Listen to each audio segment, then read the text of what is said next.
Mm, mm, mm, mm, mm.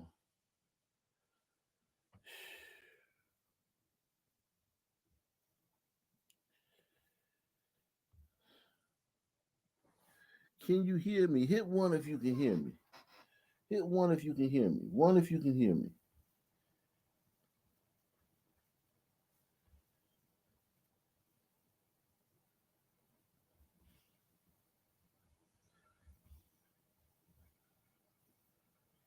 Okay, you can hear me. That's good.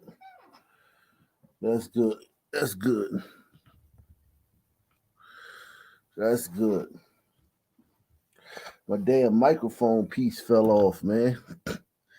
The mic piece fell off, man. Shit. I gotta go get some new headphones tomorrow, man. Go to Best Buy or something.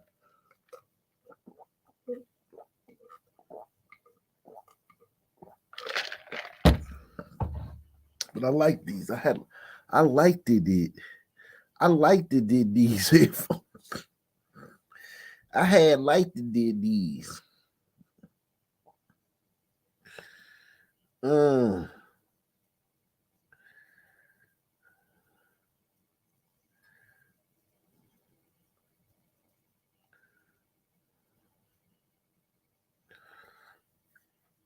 Salute to Stivy Tom, man, with the PayPal. Get things started off today, man. Salute to you, Stevie Dunn, whatever the hell that means.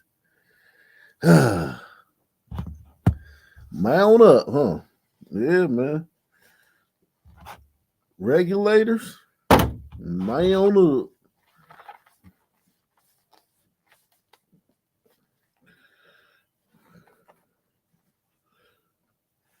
Hmm.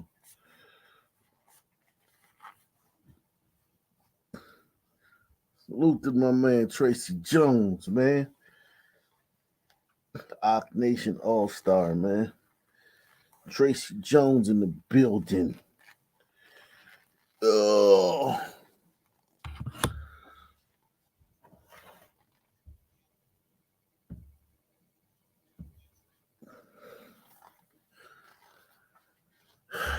man. Let me tell you something. Let me tell you something. Let me tell you something. Remember that on Fire Marshal Bill? Fire Marshal Bill off of Living Color? Let me tell you something.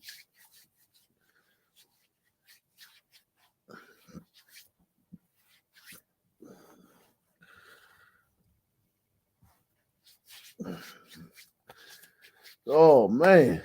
Whew. I tell you, man. Tonight, man, we gonna see how things go tonight, man. I don't know what's going on tonight, man.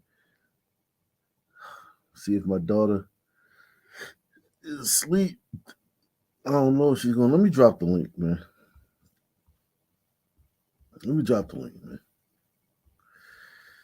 Let me drop the link, man.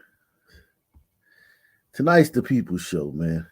I really, I really don't know where I'm going. I don't really know what I'm doing tonight, man. Tonight's the People's Show, man. We gonna do the fuck.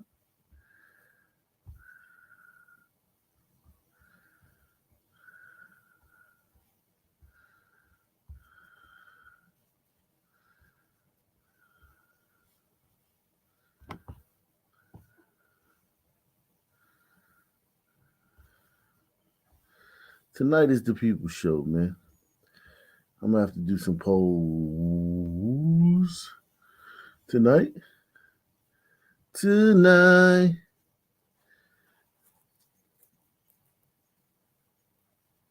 Oh shit! Wow, we got a we got a burgeoning story. I think you guys would love to hear about. Why does that keep happening? Why does this keep happening? This thing on the Why does that keep happening? Trying to get some shit straight. All right, here we go. Uh, okay.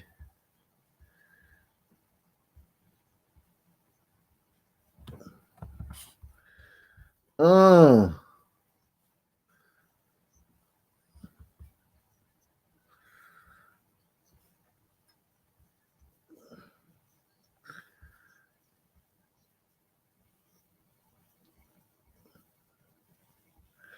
Salute to everybody. I'm just getting some things straight right quick. Um,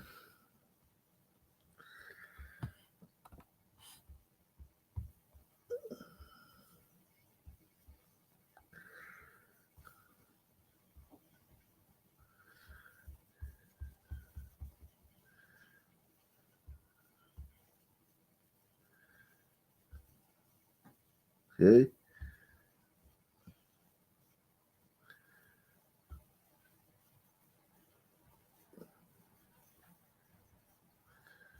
All right. Okay, good. There we go. What's up, everybody? What's up, man?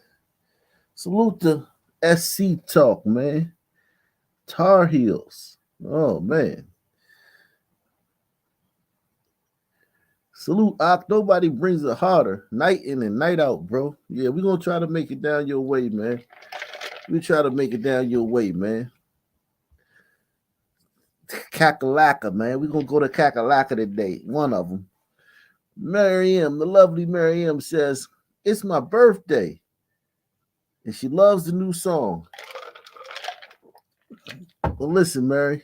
I'm salute to you. Another birthday, man. Another birthday.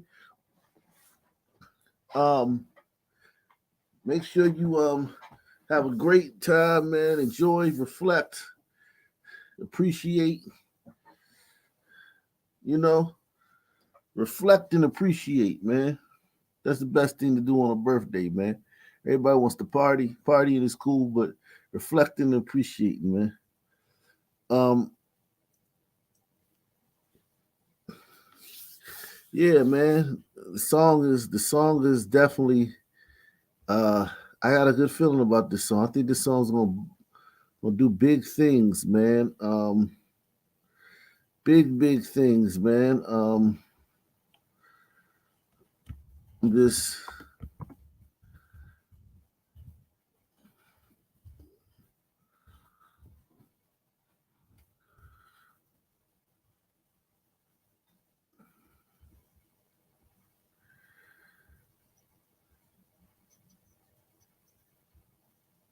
yeah, but you know how it is, man.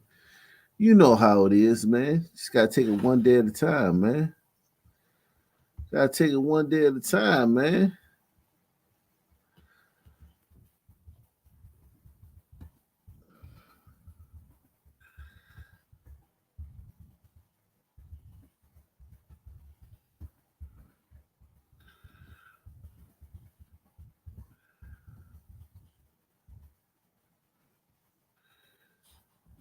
Um,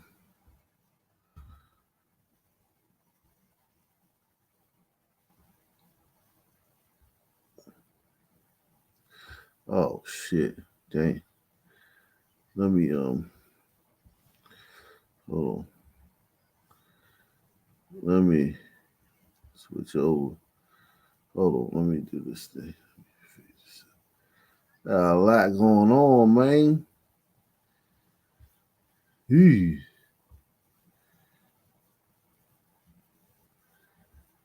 Um, Salute to Nate Ways, man. Nate Ways, man, says happy B Day, Mary, man. Yeah, man. Salute. Happy B Day, Mary, man.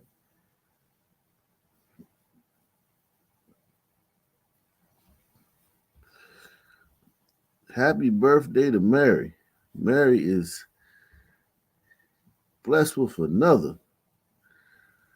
Um, oh yeah, lots going on in Atlanta right now, man.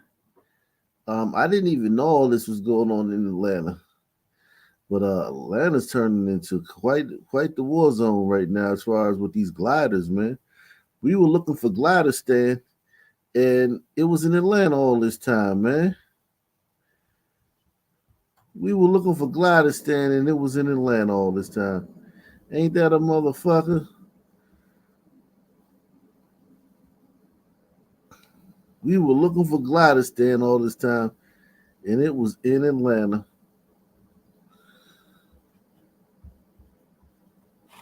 Um, Let me see.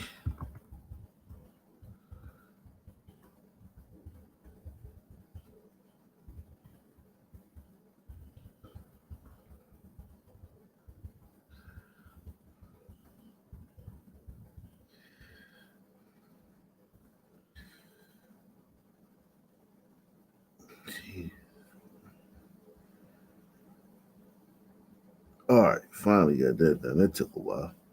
Um, yeah, who knew? Let me see. Yeah, the link is out there. Link is in the description box. All right, everything there. All right, who knew, man? Who knew?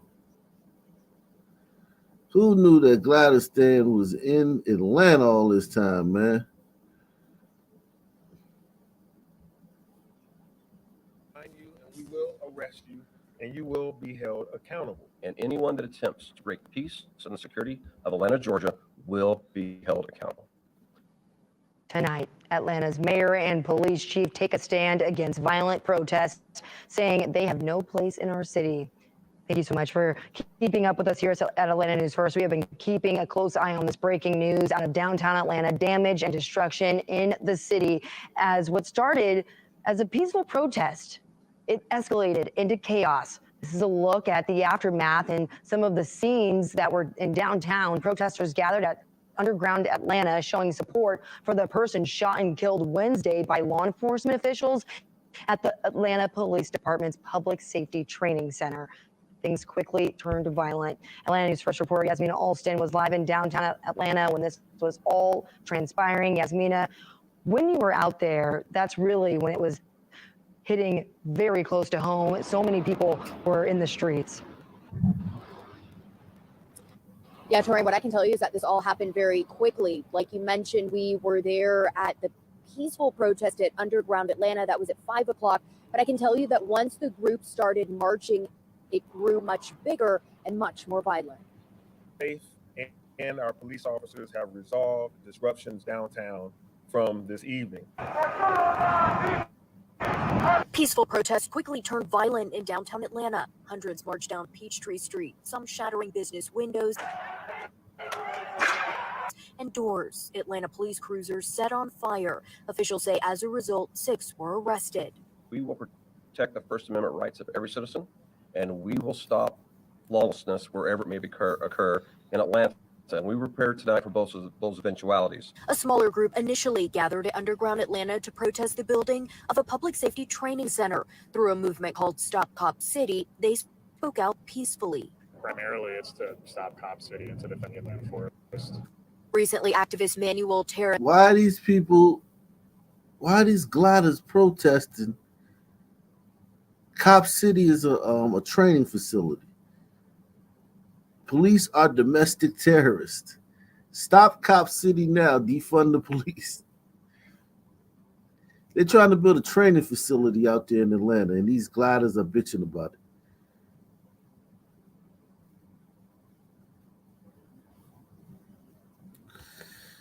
Y'all are some strange. You gliders are some strange people, man. The group initially gathered at Underground Atlanta to protest the building of a public safety training center. Through a movement called Stop Cop City, they spoke out peacefully. Primarily, it's to stop Cop City and to defend the Atlanta forest. Recently, activist Manuel Terran was shot and killed in a shootout with state troopers at that site. In a shootout. He was shot and killed in a shootout, which means that he was shooting too. Yeah, this is Antifa. These are like Antifa type people. Yeah.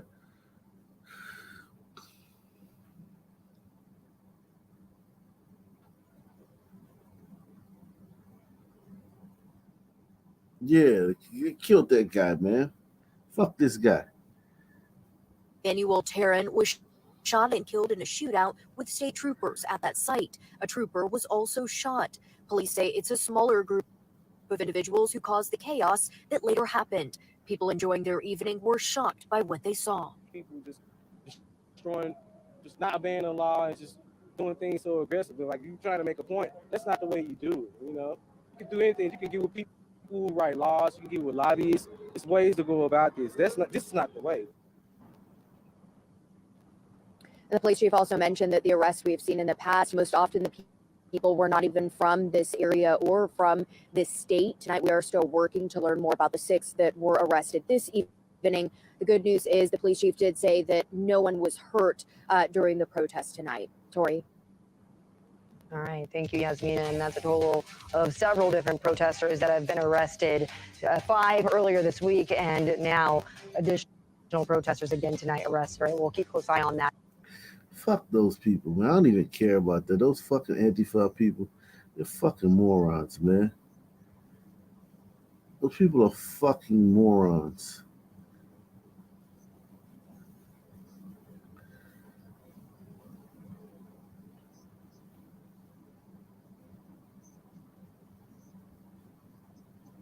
Tonight, a mother's heart is bleeding for her daughter who was shot and killed at a car dealership last month. Gwinnett PD arrested the man they say pulled the trigger, but they're still looking for this man you see here. Stoney Williams is his name, and he's believed to be connected to the murder. Atlanta News First Tori Cooper is at the Royal Court Motors dealership in Snellville. And Tori, you spoke with the victim's mother. She says her daughter actually helped investigators track down her own suspected killer. Yeah, hard to believe, Savannah, but Andrea Owens tells us the last word that her daughter uttered to police was the suspect's name. I love my daughter, and a part of me is gone. I miss her every day. She's a great impact on society, and I'm her next kin, and she has a 12-year-old son. And, you know, he's without a mother. It's phone calls like this that stay with you. But Andrea Owens pushed through these painful words so that her daughter, 34-year-old Courtney Owens, would be remembered the right way tonight. My daughter was an entrepreneur. She earned it. She worked, hard work. She was a good girl.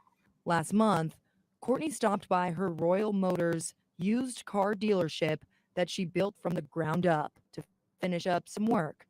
But her mom says she never made it back home. And he shot her. Jesus Christ. Can you tell us what the fuck happened? But her mom says she never made it back home. And he shot her. Police spent days looking for a masked man. They say shot and killed Courtney at her dealership before taking off. But her mother says Courtney helped point police in the suspect's direction. Right before her last breath, she said his name. Wesley Vickers was the name Courtney gave police before she closed her eyes for the final time, according to her. Wow. That's like a movie, man. That's some real shit. That's like a movie. What's up, Johnny Rep?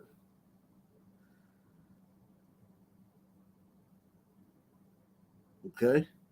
Yeah, that's like a movie, man. Wow. Still getting set up. You caught me. You got there early. So Hey, Johnny, muted. do you have a delay?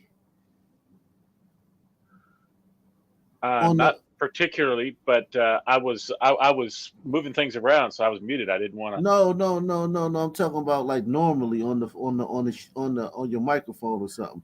Because sometimes when you come in, it's like landing a 747 in the driveway, man. Sometimes it's hard to find an opening to say anything. Yeah, no, but it sounds like you might have a delay because we had a couple of people on here who had a delay before. That's how it came off. Yeah, but yeah, go ahead and get your shit together, man. Yeah, I'm listening through StreamYard, so yeah. I don't really have a delay. Okay, But sometimes okay. it's really hard to find an opening when two people get really going at it. Oh, okay. I got you. I got you. Her mother. Vickers is now charged with Courtney's murder, but police are still looking for this man, Stoney Williams. He's wanted in connection to the murder. I've seen him maybe twice. Oh, he owned the dealership with her. They were co-owners. Andrea doesn't understand. Wow, co-owners. This sister owned this dealership. So maybe this guy right here was the co-owner. This guy right here was the co-owner. Got this guy to murder her. Maybe there was some money, like maybe he wanted the whole business, or maybe he was embezzling funds. A lot of times what happens is one owner is doing something shady and the other owner is threatening to like expose it. And then he's like, oh, you gotta go. You got to go, sis. And then he probably didn't even hire, probably got one of his homeboys from the street. This guy to come blow her brains out. He's wanted in connection to the murder. I've seen him maybe twice. Oh, he owned the dealership with her. They were co-owners. Andrea doesn't understand why Courtney's business partner or anyone would plan to take her life. But right now, she's putting her faith in a bigger plan, hoping police catch Williams. And I have to put God first with it. It's God's plan. God has the call. Now, I did circle back with investigators this evening to see if there were any updates on Courtney's case that they could share with us and that we could then share with you, and they did not get back to us as of news time. But, of course, if we learn anything new, we'll share it with you right here. And in the meantime... Wow. Sister can't even own a car dealership in the hood, man, without getting her brains blown out, man. CA says, hopefully Fanny can stick these Punani gliders into cells with Sunmen and let them learn up close what they're fighting for. I would love that. That would be so great, man. Put them in a cell with Young Thug and some Bloods, the YSL members. Uh-oh. Atlanta, man. Atlanta is going down, man. It's going down. Hateful acts that have no place in our community. Hispanic-owned businesses targeted by burglars. Yeah, take a look at this video here. You can see the crew of criminals breaking into Hispanic-owned grocery stores. Now, so far, they've hit... So for them to isolate that as Hispanic-owned businesses being targeted by thieves, what that lets you know right off the bat is that someone from another group is doing it. Hit one if you agree with me on that. By them saying Hispanic businesses, own businesses being targeted by thieves, does that tell you that someone from another group or the thieves are of another group other than Hispanics?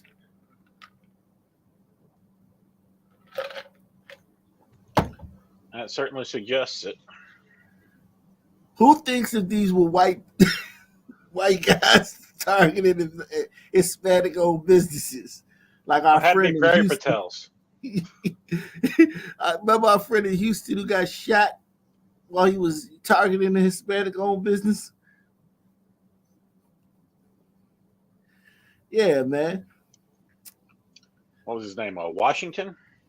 Yeah, something. Yeah, Houston. He got targeted. He was targeting Corey Washington. Yeah. And he's no longer with us. But it's interesting that this is happening all over the country. Thieves are targeting Hispanic-owned businesses. And didn't that place get robbed the next day too? Or a week later? It got robbed again by a Sunman. Not robbed, got broken into overnight. Yeah, it got broken into overnight, got burglarized a week later. The same taqueria in Houston.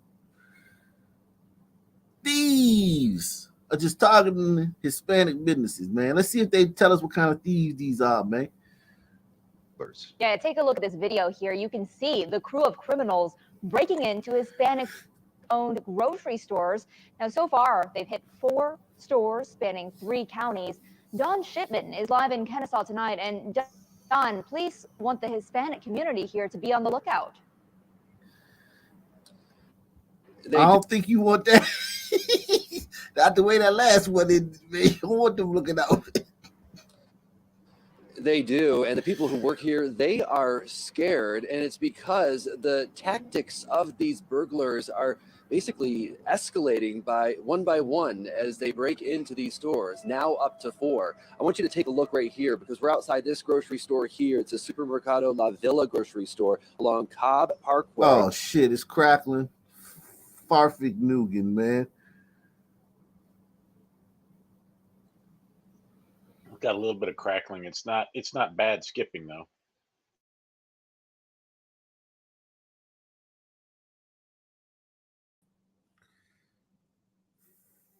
Fuck. I hate that shit, man. It is what it is. In Kennesaw, and the grocery store is equipped with a lot. How's my sound now? Escalating by one as they break into these stores, now up to 4. I want you to take a look right here because we're outside this grocery store here. It's a Supermercado La Villa grocery store along Cobb Parkway in Kennesaw, and the grocery store is equipped with a lot of cameras, both outside and inside, and police are hoping that you recognize the men captured on surveillance video. I was just like, are they really doing this right now? Sandra Covarrubias says in the more than 20 years her family has run their grocery stores in both Smyrna and Kennesaw, nothing like this has happened.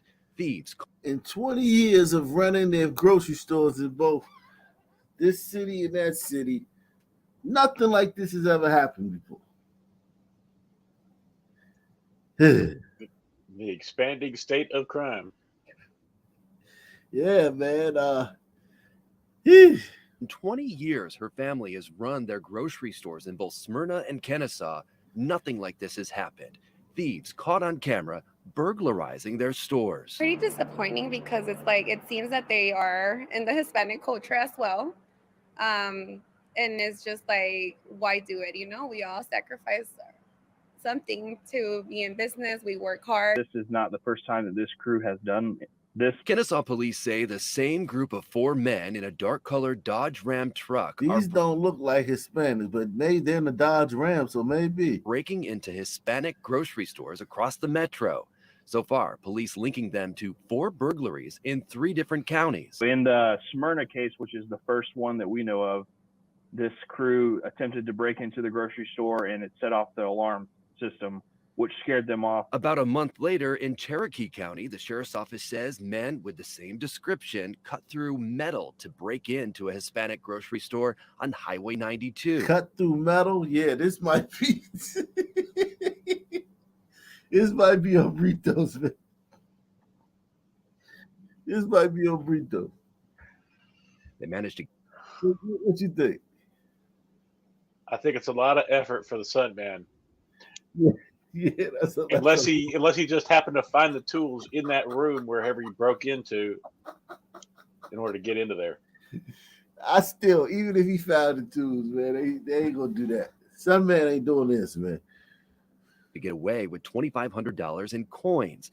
Each place they hit up, police say they become more brazen. When they got to Kennesaw, they have evolved and they decided to, when the alarm goes off, cut the power to the building to give them more time, which cuts off the alarm system and the video surveillance. Kennesaw police say they may have one lead in the case. Take a close look at this video. They're hoping someone will recognize the one suspect wearing a hooded sweatshirt with a large face printed on it. And Kennesaw police say that 4th burglary happened in Doraville. And while they're asking the public to be on the lookout for the suspects, they're also asking store owners to check over their camera system to make sure that they're working properly. Yeah, I think that was on Britos, man. That might have been on Britos, man. That's a lot to do to get into that damn store.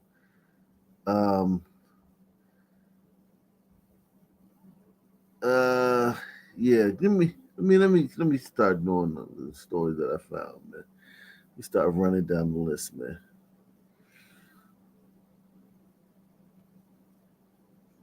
do have breaking news involving yesterday's murder in Pittsfield Township. The suspect in this case is dead.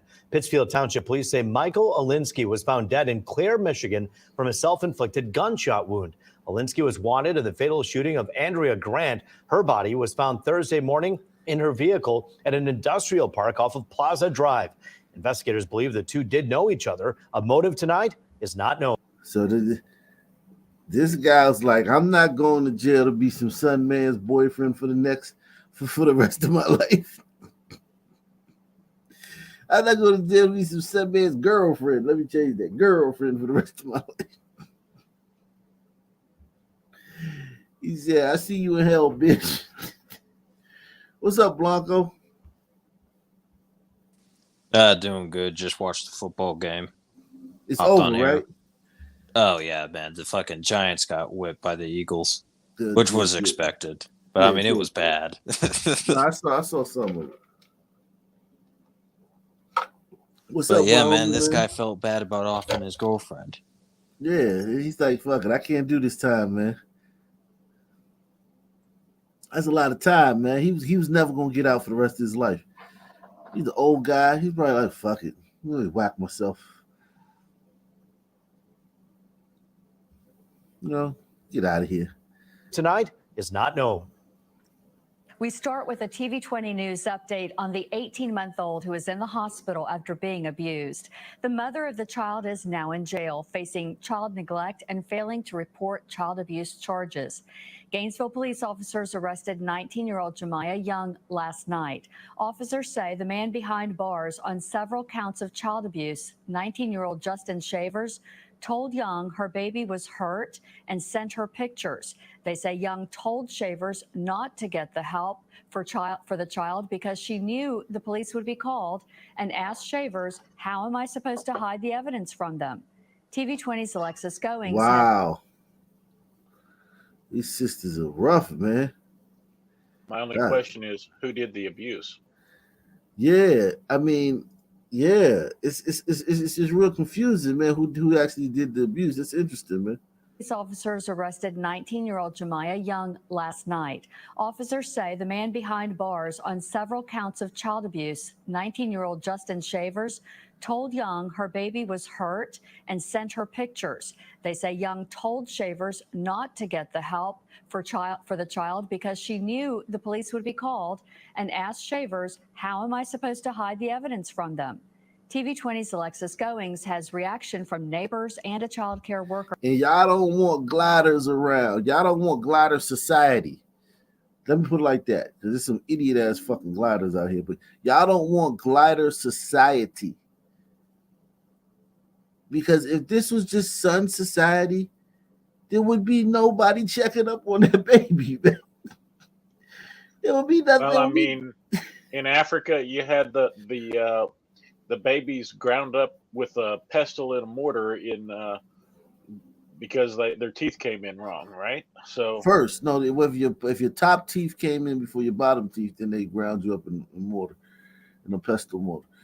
But yeah, yeah, it's like, but that's superstition, though. What I'm talking about is just somebody checking up. Like, this girl knows that she cannot show these people from, and this is what some people in the black sector YouTube, they call white people the dominant society. Here, one of you've heard them say that. Here, one of you've heard black YouTubers, black people online calling white people the dominant society. Because it's like, look, man, this woman knows if they come and see this baby with these bruises on it, I'm in trouble. I think saw this. Yeah, go ahead. I saw this one, I guess, ER stories of a kid that, just, had an arm fracture because he was jumping on a trampoline and injured himself. And they went and x-rayed him, and he thought he had a bunch of healed fractures. And they're like, well, he must be being abused, before another physician figured out that he had undiagnosed brittle bone disease. It was like they were getting ready to take the kid away from the parents and everything else just on the suspicion. Yeah, and I think that's a great society, man. Because you're vulnerable. You societies are usually judged by like historians and archaeologists, people like that, by how they treat their most vulnerable, the elderly, the handicapped, the mentally challenged, children, then women, and things like that. Then slaves, depending on what period in history it is. And this woman knows when these people come around here, if this child is beat up and got bruises, I'm in trouble. So she did everything she could to keep them people away.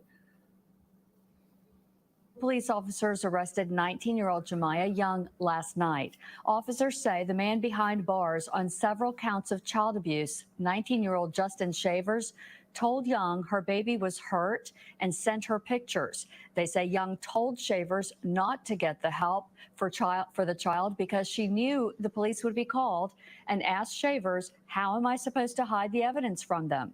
TV20's Alexis Goings has reaction from neighbors and a child care worker, and we want to warn you the details could be disturbing to some viewers. Gainesville police arrested 19-year-old Justin Shavers after he was accused of abusing his girlfriend's 1-year-old toddler. Go up in stairs back and forth, and sometimes he would have the baby with him and take up there, and his baby mama would leave him. He would stay over the weekend like this. I didn't think he was that kind of a guy. Officials say Shavers was watching the child while the mother was away on December 28th through the 29th. He later admitted to biting the child 4 times, burning their chest with a space heater, stabbing them with a tack, and hitting them with a hot pan. I don't want to laugh, but god damn, man, this guy. And it's like, okay, so this is what's in jail, right? You're not, this is why you're overrepresented in jail. This is why. This is why. These two are going to add to the prison population because they did this.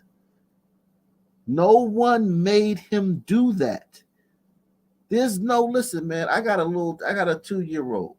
And yes, it's rough. They don't listen. They do whatever they want. They're just learning. They're new to the world.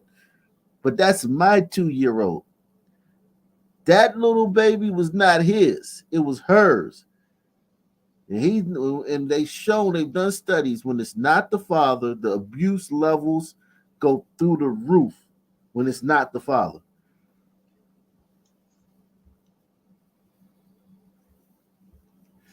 But this guy right here is a demon. He's a demon. Wicked. He was that kind of a guy. Officials say Shavers was watching the child while the mother was away on December 28th through the 29th. He later admitted to biting the child 4 times, burning their chest with a space heater, stabbing them with a tack, and hitting them with a hot pan. He then took the child to the hospital with a broken arm days later. According to arrest reports, the incident happened right here where Shavers was a resident.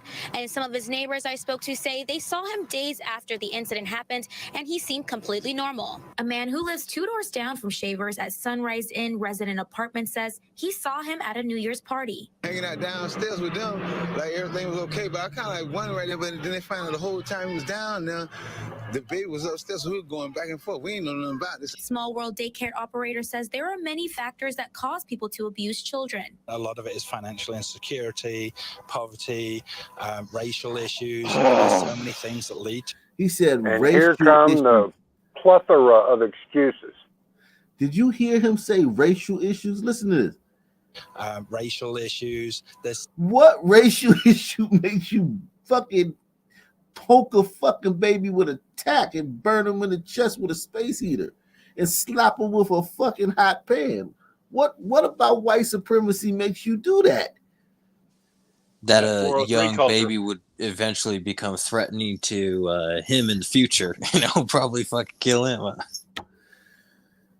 Well, in Africa, the lion is known to kill off the pride little ones so that he can trick the females back into heat. Maybe he had read that shit on National Geographic and thought that's how it worked. Yeah, no doubt. But that happens. They've done tons of studies. Men, the child is in great peril being around a male that's not the father. Now, there's a lot of great stepfathers, and there's a lot of great guys that don't abuse, molest children. But the levels, the rate, the propensity, the chances that the child is going to be molested go through the fucking roof when the man in the home is not the biological father. Like order of magnitude bigger for sure.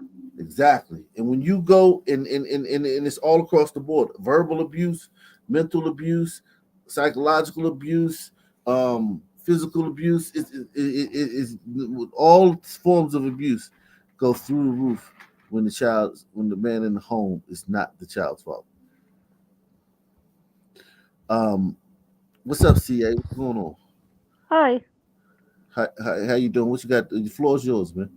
Oh, I was just gonna say the annoying comments about poverty causing this and stuff, and if other races would just consider, like, that would be a sound argument if you believe that if you were in poverty, it would make you beat or burn a black child. Because it would have to, like, if that sounds logical to you, then that would mean that you yourself, as, like, be a white person, I've been poor before. I've never had the inclination to go burn or beat a black child. So, or any child for that matter, or my cat. So that would have to be a logical argument for yourself. You would have to be able to see yourself, and then it would make sense. No doubt, I agree. I don't even think it's a black child. I just think any child. I think that the fact that if you're poor, right, some people give poor people a bad name. Yeah. We give poor people a bad name because poor people are generally some of the nicest people you'll meet. Some of the nicest people you know are poor people. Until you introduce us into the situation, then you got to use poverty as an excuse for everything, and every poor person's a fucking psychopath. Yeah. Yeah, but people should start thinking about, like, if they've ever been in those states before, like, what was the worst thing you did when you were poor, or when you didn't live in the best neighborhood, or didn't go to the best schools, or didn't get the best education? Like, did it make you kidnap somebody and repeatedly assault them while streaming on Facebook Live and make them take money out of an ATM? I don't think so. Right. It's just bizarre, but it's not bizarre. It makes sense because you have to explain this. Yeah. Most people can't explain. This is unexplainable. And this guy's probably trying to explain it. Salute the Cool Cat. He says, "Yo, hook me up with MILF Mandy." Hey, MILF Mandy, man. Cool Cat is trying to, make some things happen, man. If you got any, if you see his picture there, man, if you like what you see, man, MILF Mandy, he's trying to he's trying to make something happen, man. If it's something gonna happen, MILF Mandy, you got it, man. Cool Cat's right there, man. He threw out the line, man. He threw out the line, man. So but this is crazy though. Like, for him to say this, the child, like, it completely disrespects the child's experience, what the child went through. Yeah. By, like, you know what I'm saying? And it's also a form of, like, self-deprecation, because by him saying that, like, racial issues have something to do with this, he's taking more ownership than probably the son man who did it did. Because the son man who did it is like, I ain't do shit, man. He failed. Baby failed, man. Right, but this is even a new, darker level that we've gotten into society. Because the other night, when the football coach or basketball coach was saying all the people to support the guy that killed a woman, just openly on TV, showing all the sympathy for the basketball player that got that woman killed. What was this? What are you talking about? Remember the two guys that got the girl killed when they got into a beef on the road? Yeah, they were all just they openly just, we've gotten to the point now where it's normalized to sympathize with a murder just openly. Like the Yeah. the victims are just memory hold. They're nothing. They were a snail you stepped on when it rained. They're nothing. Like You we're ruined just your life. Yeah, the we're just biggest. yeah, we're just openly now, like gliders are just, it's so normalized that we're just openly supporting. Oh, show your support for him. Like he just murdered a woman. I'm not showing support for him, but we're there now. Who cares about his scholarship being gone and his future NBA career being gone? Right. Like, And now why? this glider, he can't even see a child being burned. Like we've gotten to the point where we're just going to pass over a burned child or a beaten child and make excuses for it. Yeah, this is despicable. A lot of it is financial insecurity, poverty, racial issues. There's so many things that lead to it. The only thing I can say is just take a deep breath when your kid's pushing your buttons before you make that decision. You know. I mean, I guess that's good advice. They need It's this so one. easy. A lot of Huh? Hello, everyone. This future president, but they need discipline. Now, I grew up in, I would say, poverty, not a good, home environment. My uncles, especially, I grew up with my grandmother took me in, right, and in that whole household, she had like 10 kids, right, and these were my uncles, and it was my brother and sister. We moved there. We were like 3, 4, whatever, and 1 year apart. And we end up growing up there, and it wasn't good at all, right? And they did drugs, they did all that stuff. But me, my brother and sister, we understood that. We looked at these guys like we do not want our life to be like that. Well, we gravitated to positive people. It didn't matter whether you were white, Indian, didn't matter what race you were.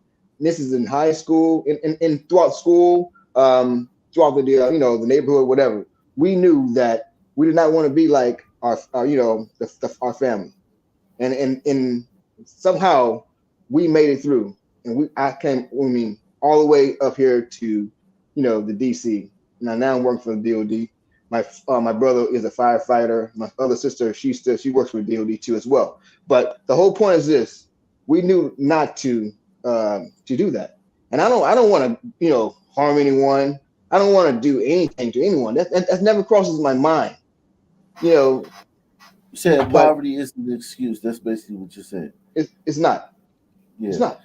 L.A. Thorne says some people are wired like Neanderthals. L.A. Thorne, I think there's a crucial flaw in that statement, because the lack of Neanderthal DNA, we're the only group on the planet that doesn't have any of it. Like, we're the only group on the planet that does not have Neanderthal DNA. And Neanderthals had huge brains, even though they were in a lot of the things that we learned about Neanderthal back in the 60s and 70s and 80s, they're turning out ever since they decoded the genome and were able to look at them from a molecular level like that, DNA level. They found that those Neanderthals were very, very smart.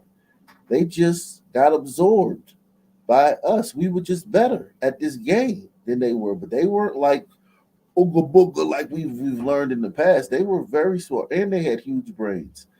So it's like the only group on the planet that didn't mate or didn't absorb Neanderthals into their population, into their their subgroup, is actually the sub-Saharans.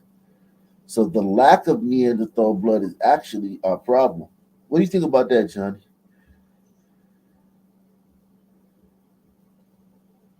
That would be an interesting theory.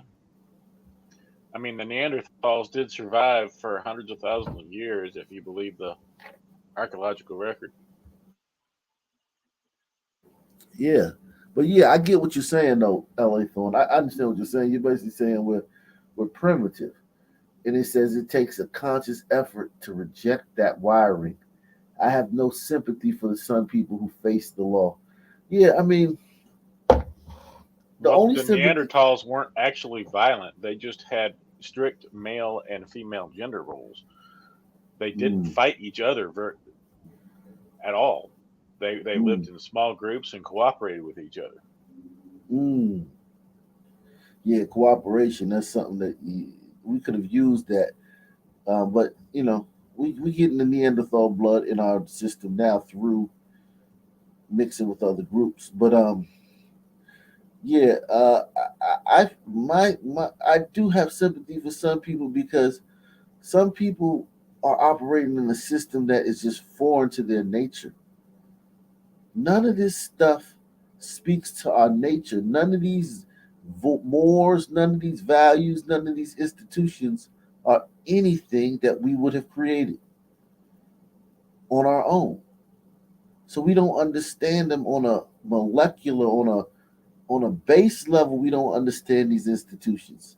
You don't understand, so I have sympathy for some people in that respect. Many factors that cause people to abuse children. A lot of it is financial insecurity, poverty, racial issues. There's so many things that lead to it. The only thing I can say is just take a deep breath when your kid's pushing your buttons before you make that decision. It's so easy. A lot of the stuff that parents do is out of frustration to make themselves feel better. Shavers is charged with 5 counts of aggravated child abuse and 1 count of child neglect. In Gainesville, Alexis Goings, TV 20 News.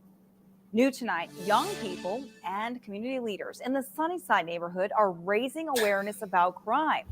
They The Sunnyside neighborhood. New tonight, young people and community leaders in the Sometimes Sunnyside memes neighborhood write are themselves. raising awareness about crime.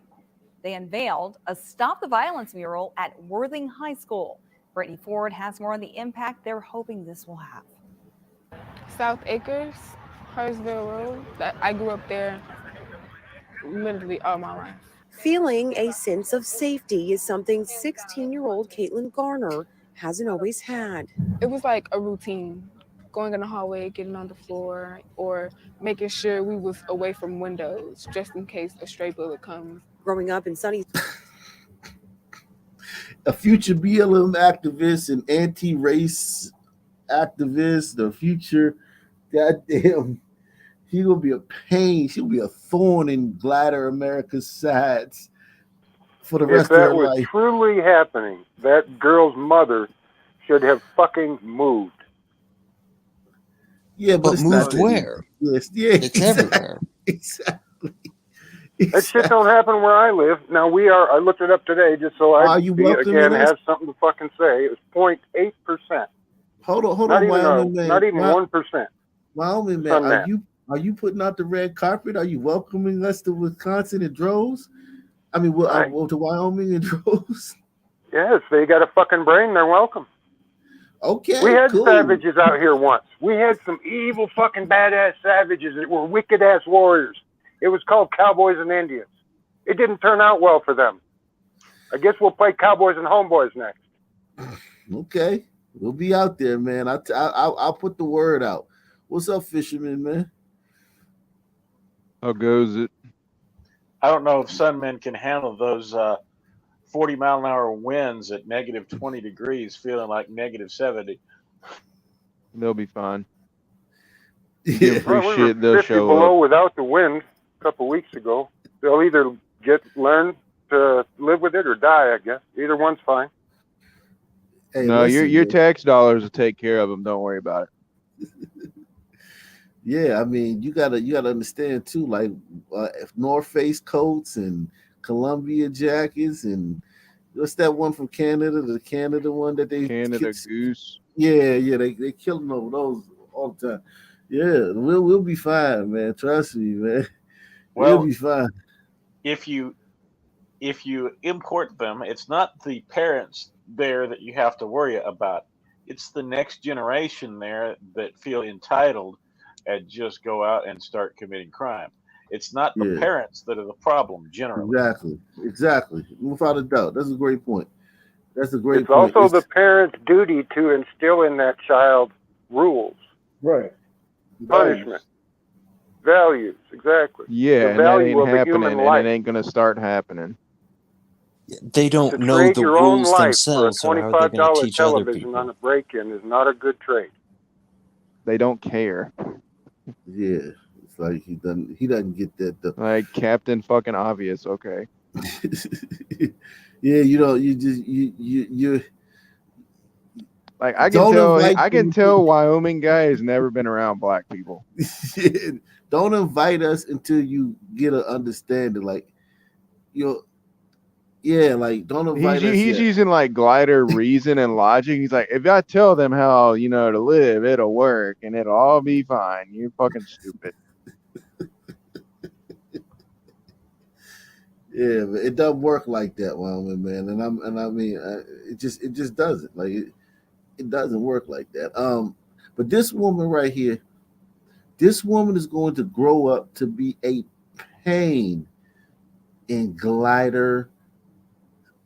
Like she's going to be part of groups, marches, initiatives, seen and unseen, in the open, behind closed doors, her entire life, that negatively affect gliders and put gliders in the crosshairs and blame for everything. And listen to how she's grown up.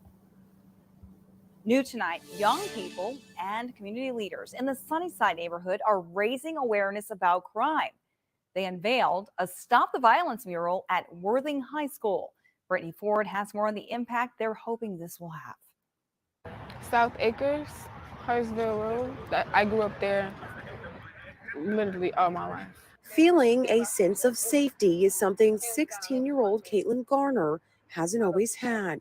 It was like a routine, going in the hallway, getting on the floor, or making sure we was away from windows just in case a stray bullet comes. Growing up in Sunnyside, a student at Worthing Early College and High School, she says her family has been touched by gun violence several times over the years. Actually, my cousin was shot 6 times. In an effort for change. It's not good for like my younger siblings to grow up and witness and see a lot, because I've seen a lot gun violence and everything. Gardner's words. I'm a big bright star. Are featured on this mural painted on the school's South Side building. I can do it. Calling for an end to gun violence. Young people are marching for their lives and demanding an end to gun violence. The mural commissioned after the Uvalde shooting. You're muted. They just talking. These are the same people that show up on your college campuses talking about institutional racism. These are the same people that will one day show up on your workplace talking about systemic racism in the workplace is the biggest thing. These are the people that are going to be chasing you around the internet for microaggressions, every little fucking faux pas, everything you, what do they call it, tone deaf statement you make. And look at how they grow up. You're nowhere in the equation. You were nowhere in the equation of anything, of the good or the bad. Maybe the good, the programs and stuff and your tax dollars. But the bad stuff they experienced growing up, you were nowhere in that. And they're going to grow up and give you hell, Gladys. An effort by Commissioner Rodney Allen. How much of that do you think is learned behavior? Some of it, and some of it is just natural evilness. I think it's more tribalism than anything.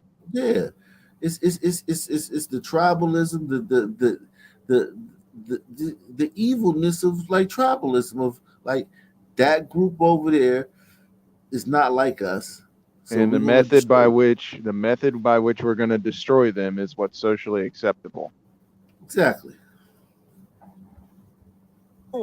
A Worthing graduate painted by local artist Bimbo Adenuga, who worked with students to write the words pictured. This means so much to me, especially being side facing the street and cars passing by, looking at it all the time, reading. A visual representation of what they're fighting against that has given Gardner hope. Do what you have to do to make change. Try to make change. Try and accomplish it. Brittany Ford.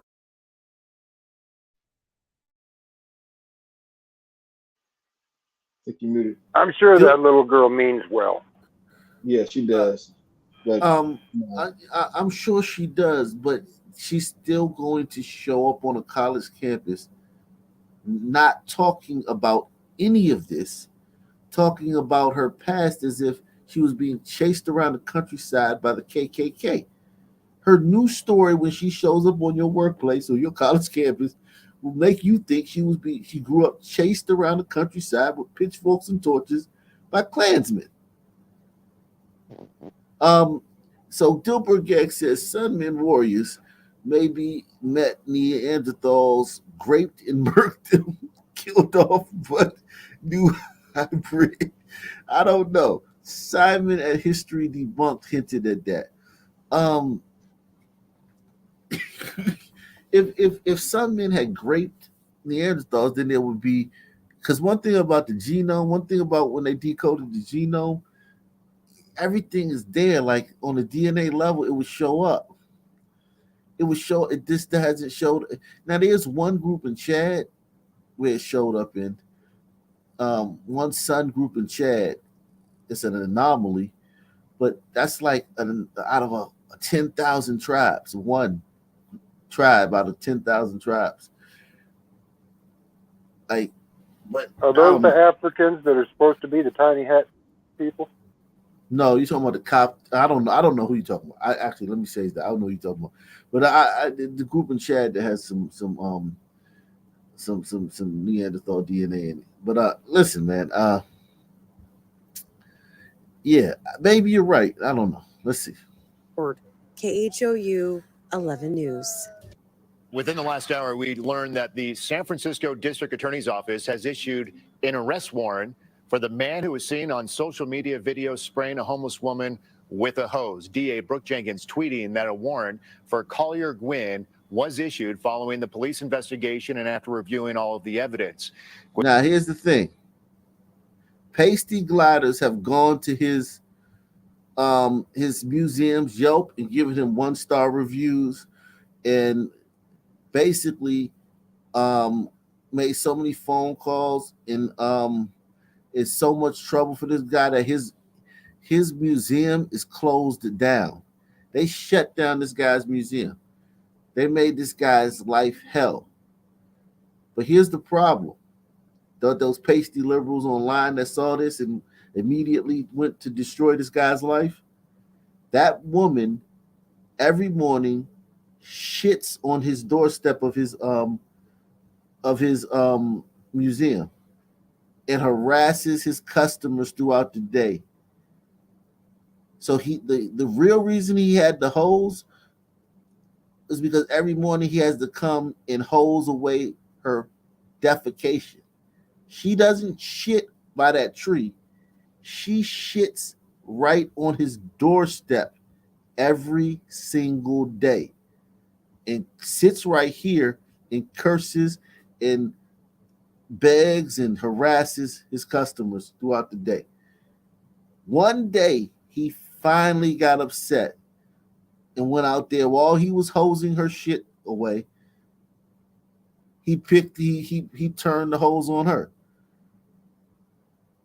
And now pasty liberals have gone online and ruined his life. This place is closed. They shut this place down because, it was wrong what he did to that homeless woman. And that's a problem with cancel culture. Everybody wants to virtue signal and show how much they're on the side of the victim. The homeless woman, she's the victim. So we all stand with her. But she shits. How many of them would stand for someone taking a poop on their doorstep every morning? A literal shit, not a figurative shit, a literal shit. She literally shat on his doorstep every single morning. And he's a glider gallery owner in San Francisco. You know he's woke. That's true. I'll give you that. I'll give you that. I'll give you that. So he probably deserves it. Well, 20% of the voters, I think, vote Republican, but like even their Republicans are very woke. Yeah. He's been arrested. Now he's been arrested, but this guy snapped. It's enough to make you snap. He was like, enough is enough. Jenny in the chat said that he should charge her for the shower. Right. Facts. And all these pasty liberals online don't give a shit about that woman either. They just want to feel good. It's just the virtue signaling is just fucking. Liberals don't understand how economies work either. They cater to the people that don't produce anything, and that's why their cities always end up looking like shit. Oh yeah, if that homeless person was a Republican, there'd be nothing said. Oh yeah, definitely. But she wouldn't be homeless. She was. Well, it doesn't matter if she's Republican or not. She doesn't produce anything of value, and they cater to the bottom. They don't cater to productive people. Yeah. I was just saying they accept poor behavior from their side.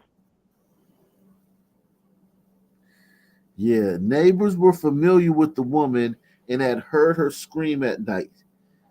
She needs help.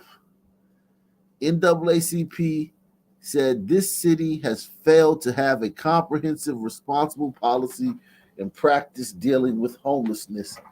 Is just as guilty. Okay, so she might have been black. Mandatory commitment is the only way to solve that because she refuses to enter the shelters, more than likely. Okay, so she's black. Okay, now I get it. Oh, okay. hell yeah, she's black, man. Okay, I didn't. Now I understand. Now, okay, I understand. I thought she was a white woman. Okay, she's a black woman. Okay, yeah. So yeah, I get it now. I didn't know she was black. Within the last hour, we learned that the San Francisco District Attorney's Office has issued an arrest warrant for the man who was seen on social media video spraying a homeless woman with a hose. DA Brooke Jenkins tweeting that a warrant for Collier Gwynn was issued following the police investigation and after reviewing all of the evidence. Gwynn is charged with misdemeanor battery for the intentional and unlawful spraying of water on a homeless woman back on January 9th. The woman had been sleeping outside his Montgomery Street art gallery for several days when he said he became angry and then sprayed her with the water. He later apologized for the incident. We are reaching out to Gwynn for reaction and hope to bring that to you later in the newscast. New at 10, a man caught on camera hosing down a homeless woman in the city of San Francisco. This video tonight sparking outrage. And this evening, we are hearing from that man who says he was frustrated and tonight he is sorry. KTVU's Amber Lee live in the city. And Amber, that video, again, touching off a lot of nerves here. Absolutely, Mike. We're on Montgomery Street where the incident took place. There is a strong police presence out here tonight. An officer tells me they will be here 24/7 to make sure there's no violence after businesses that had nothing to do with the incident received threats. This video posted on social media of a man spraying water at a homeless woman in San Francisco on Montgomery Street in the Jackson Square area is sparking outrage and backlash. The man is art gallery owner Collier Gwynn. He tells me the video shows only part of what happened. How I snapped, and that I apologize for tremendously. That's not myself. Gwynn says the homeless woman first showed up in the area 2 weeks ago. He says he allowed her to sleep in his doorway for 4 days. Gwynn and other area business. See that? No act of kindness goes unpunished in the stand. And like now I said, this, he's a super woke liberal. And this is the stand now. If you have a son woman, a son sister sleeping out in front of your gallery every night, and she's still there in the morning when you open up, harassing your customers, I don't care what the demographics are around here. This is now the fucking stand.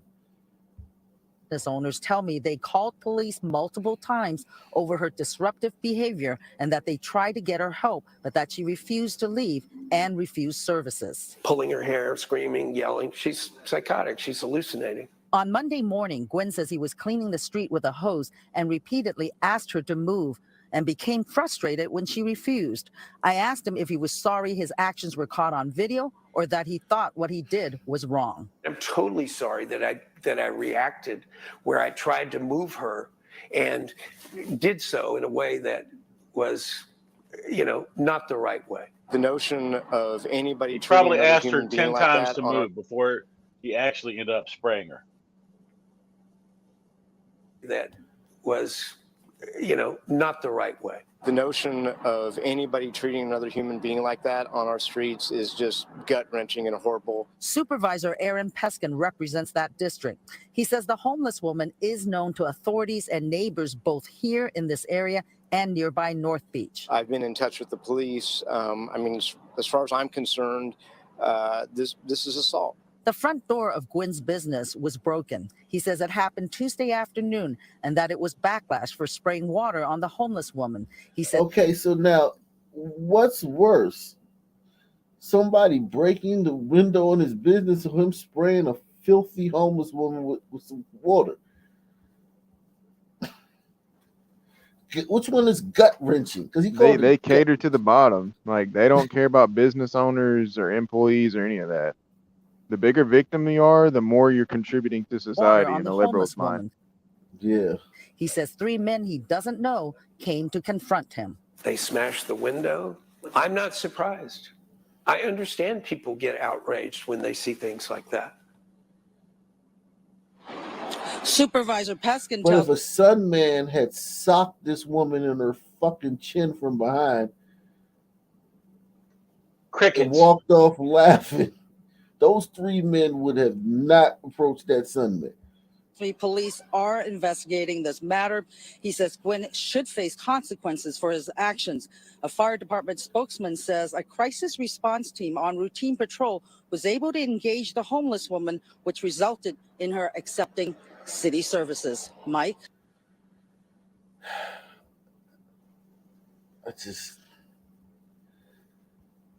There's no hope. And Amber, let me ask you about those officers you showed us behind you earlier. I mean, that is another angle to this story, because in the video we've been showing, you can see the front of a restaurant behind the man. This restaurant is not tied, to emphasize it, is not tied to this incident at all. Absolutely. I reached out to them. They referred me to a social media post in which they said they had nothing to do with this incident and that it does not support the actions of. Basically, don't come break our windows. We didn't have anything to do with that shit. And he's in there falling on his sword, being a pussy. Instead of going, yep, I tried to get this person to move. I called the law. I called the fucking mayor, whoever. They didn't want to do nothing, so I had to do something, and I'm the bad guy. No, he's going to sit there and fall on his little sword and apologize. Oh, dude, they would have fucking burned down the whole damn city if he said that. Like, he's got to, What's be he sorry got to for lose? this. And smartwatches. So we have another black celebrity acting like a jackass on a plane. And smartwatches. Please switch them. Recording me, but This is the girl who won the Olympic trials for the United States but couldn't go to the Olympics because she tested positive for marijuana. And everybody remember the whole racial turmoil that started after that. If she was white, they would have still let her go and all this shit. Remember that? This is that girl, the almost Olympian. And smartwatches. Please switch them. recording me, but you jumped in my video, so I caught you because you jumped in my video. You're harassing me at this point, so I think you should stop. I think you should stop. I think you should stop. You see him, right? Y'all see him, right?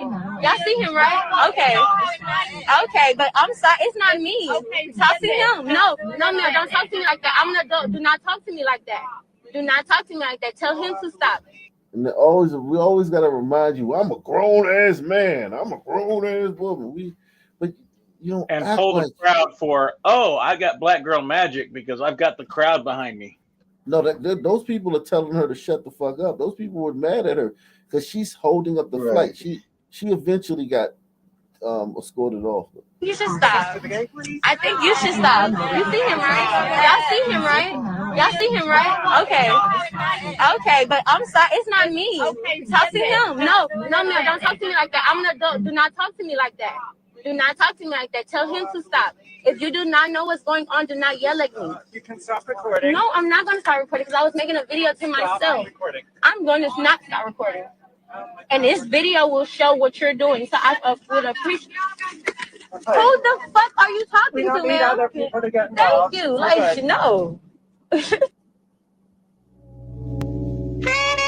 She showed them. The video this morning. Yeah. Let's see the comments. She should be banned from ever competing in the Olympics again. I want to see the comments because okay, there's no comments on that one. It's only. Let's see the next one. Say Rick, and I'm back again for another video. Today we got Sha'Carri Richardson threatening to sue American Airlines. That's right, y'all. Apparently, Sha'Carri uploaded a video this morning showing a dispute between her and one of the flight attendants. She uploaded the video. She felt she was in the right so much that she uploaded the video to the public. Like, look what they did to me. You hit one if you think you can fix that. If there's a program or an initiative or some kind of software update that can fix that.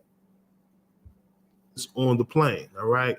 Got to the point where eventually she was asked to leave the plane. So y'all know how we do. Let's check out this clip and see exactly what happened. Make sure to leave your thoughts and comments down in the section below. Yeah, let's get right to it. That's why I'm glad I come prepared at all times.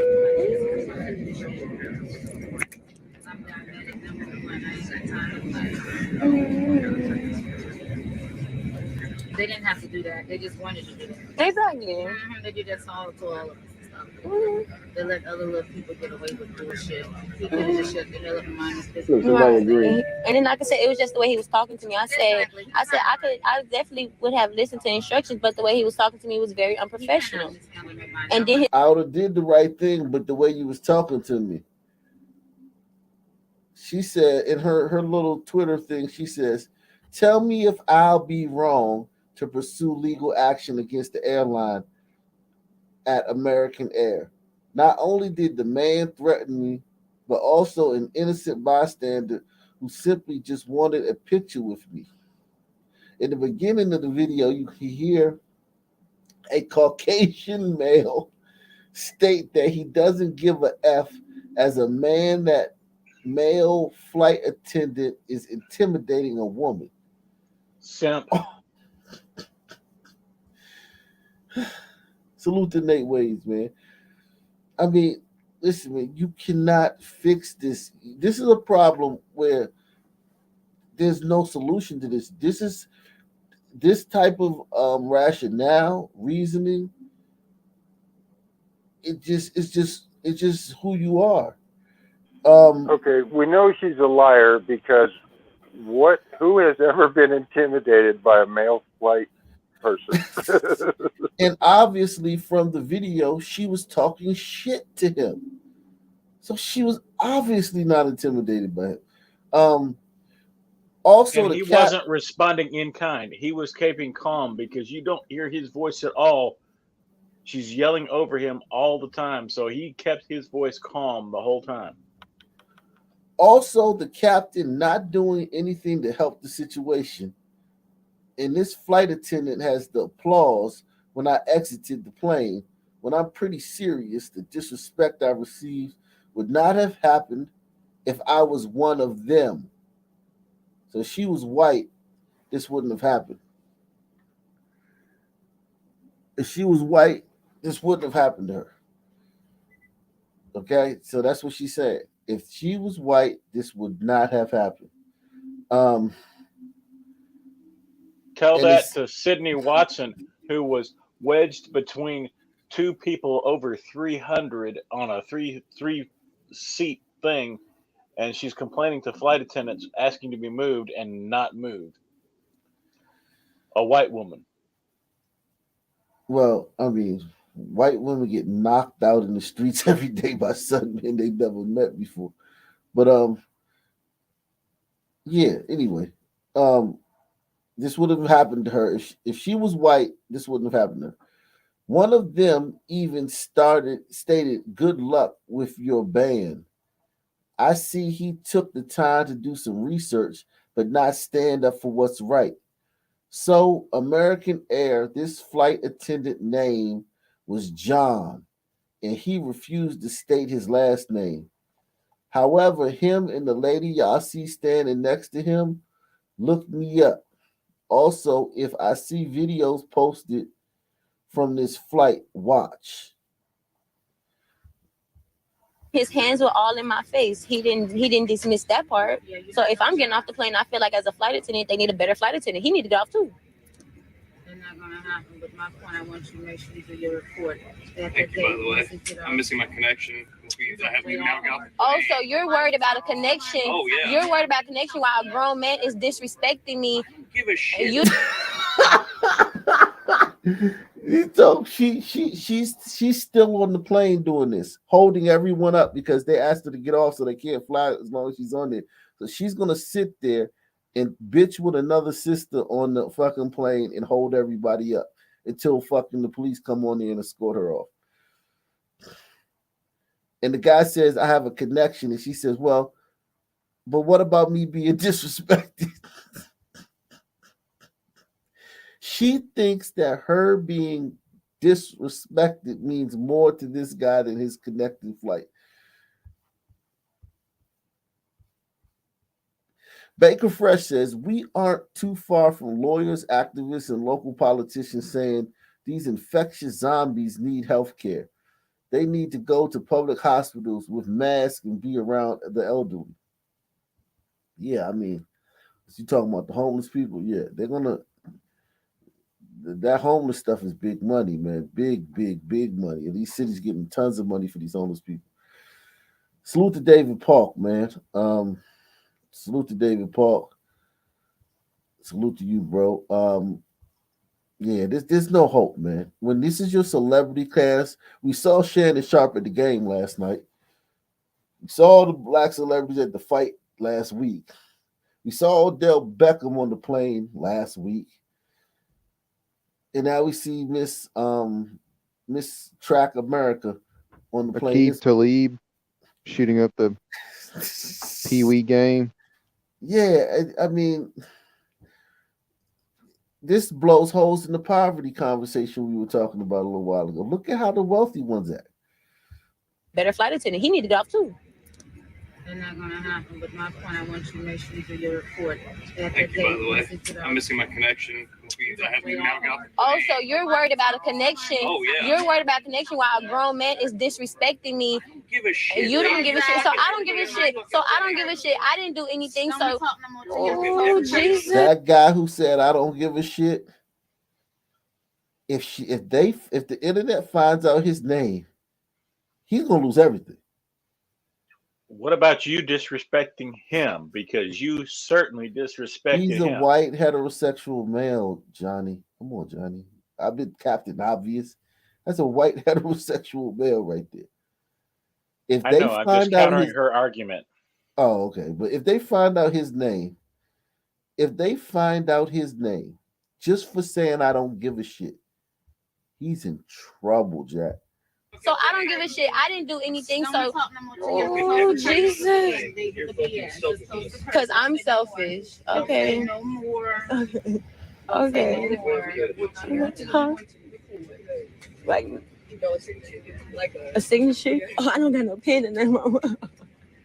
Here you go. A pen right here. Let me get my damn pen. Let me get my paper so you get out the damn site real quick. Find it on my money thing right here. Put it right here, real quick. Yes, ma'am. That is fun. No, I miss what you're saying. They want you off the plane. May I be explained to as to why I'm being That's removed not off good, the but plane? the captain wants you off the plane. Okay, does the captain know the situation that happened before removing me? They make the call. They made the call. So do they know that this man hands is all up in my face and he was very disrespectful and I felt threatened? At this time, the captain wants you off the I'm plane. That's fine. No, I want to talk to the captain because he was very She unprofessional. wants to talk to the captain of the plane who's in the cockpit going over the coordinates and the vectors and doing his flight check, pre-flight check plan. She wants to go up and talk to him. He doesn't I have want to Tesla speak to your autopilot. manager. Jesus Christ, man. He has enough going on right now, lady. Salute to John Kellogg, man. He said, John Reb, don't cut off piece of their waist. Professional. Okay, you got money. No, I don't want you to get in trouble, Mom. I got you. Girl, I got money that I do. I do not worry, baby. I fly every dog. Come forward, why? I can check. I have to come off the plane. Is he going to be removed off the plane as well? The flight attendant? He's not going to be removed. I'm just trying to understand the situation. So he's not being removed after being unprofessional and having his hand in my face? You get off, please. Let me know because I got one. It's golly, man. Mayo says, is there any wonder why they were beat? God damn, Mayo going hard. Mayo going mask off. Shit. Yikes. Damn, Mayo. I guess her face space extends about 4 feet away from her face because I don't think you got any closer than that. Yeah, man. I mean, she's obviously lying, but Well, that's what they always do. he's just lying, man. Muramasa, man, he says victimhood is through the roof. It'll never change. Unfortunately, Sun Woman in her mind is always right. Mm-hmm. So can the captain come and does the captain know the situation? He's not going to come. No.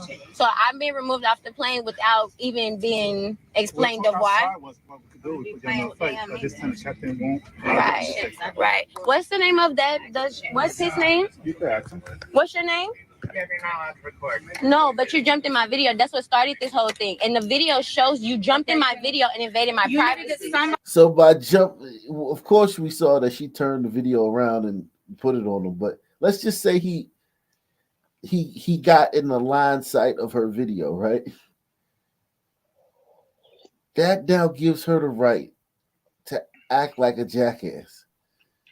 Well, you know she ain't paying for plane Wi-Fi, so she's got her actual mobile data on, and they tell you to turn it off before you leave the terminal. So she's got her phone out streaming, and they're telling her to turn her phone off or turn it to airplane mode. Airplane mode, yeah. This level of excitement. She's in a compact plane and he's walking down the aisle. Like, where else is he supposed to be? Everyone's got to get out of the way of your stupid bullshit video. Yikes. You know that, right? So you're going to, so it's a possibility you can lose your job because I have evidence. It's not like I'm just talking. So I feel like you should own up right now to your actions because I have to be removed off the plane because of your actions. So I'm going to make sure that you have received the consequences for your actions, okay? Okay? You understand that, right? You understand, right? Who are you talking to? You put my phone number? Yes, I have your phone number. Yes, that's perfectly fine. Sir, if you say one more thing, all of y'all that are very, very rude. No. Don't do that. Who are you talking to? Hey, get off and we're gonna. I'm getting off. I promise you, everybody on this aircraft, y'all have no idea. Yeah.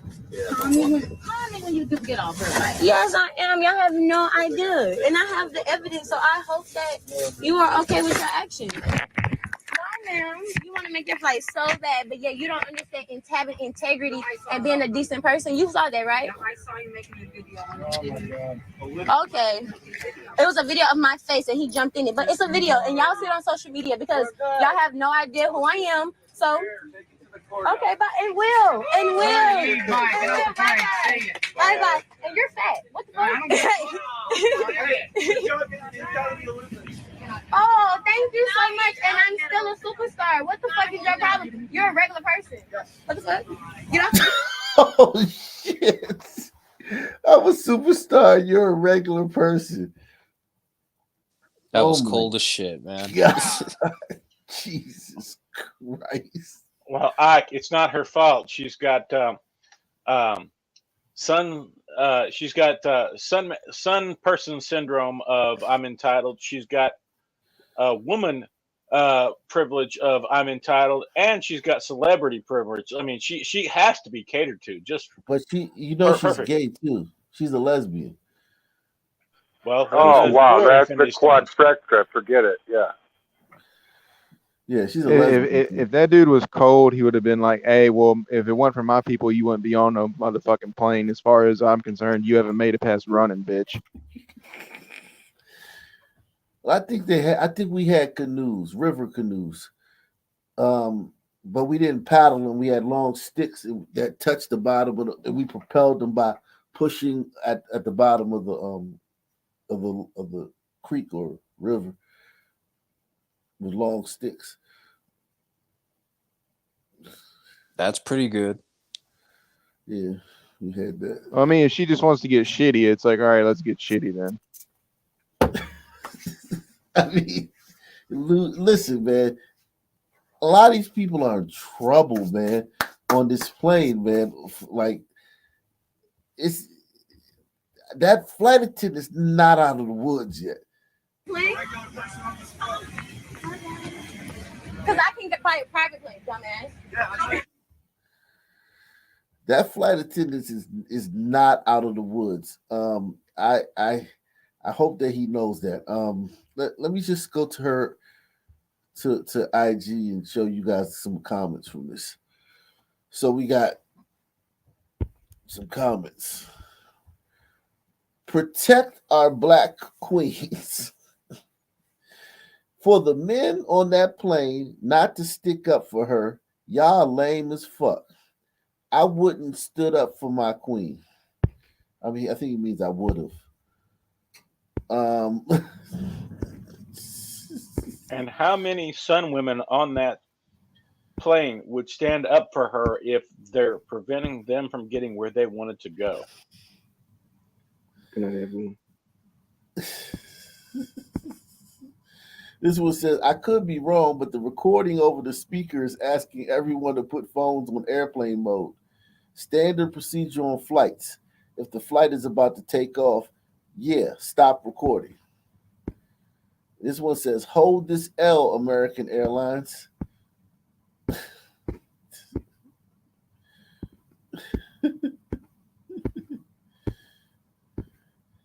This person says, this sister says, you don't have to put your phone up. It just have to be on airplane mode. And you can still record in airplane mode. So everything that's saying she's not following the rules are just slow. Yeah, but in order to record and live stream, you have to be on the Wi-Fi, which means you have to pay for it because they don't let Wi-Fi be free on the flights, almost always. I'm tired of us black people having to apologize for our strong emotions that they literally cause upon us through harassment and discrimination. It's insane at this point. Stop messing with us. There's no professional way of saying it because when we're nice, they still want to press our cool buttons until we're heated. Any thoughts on that, Fisherman? All right, take back that invite. Fuck it. Yeah. Do you really want to deal with this at your local gas station, Wyoming man? You better get your fucking facts straight, bro. The the anger buttons could be pressed by a fruit fly landing on them.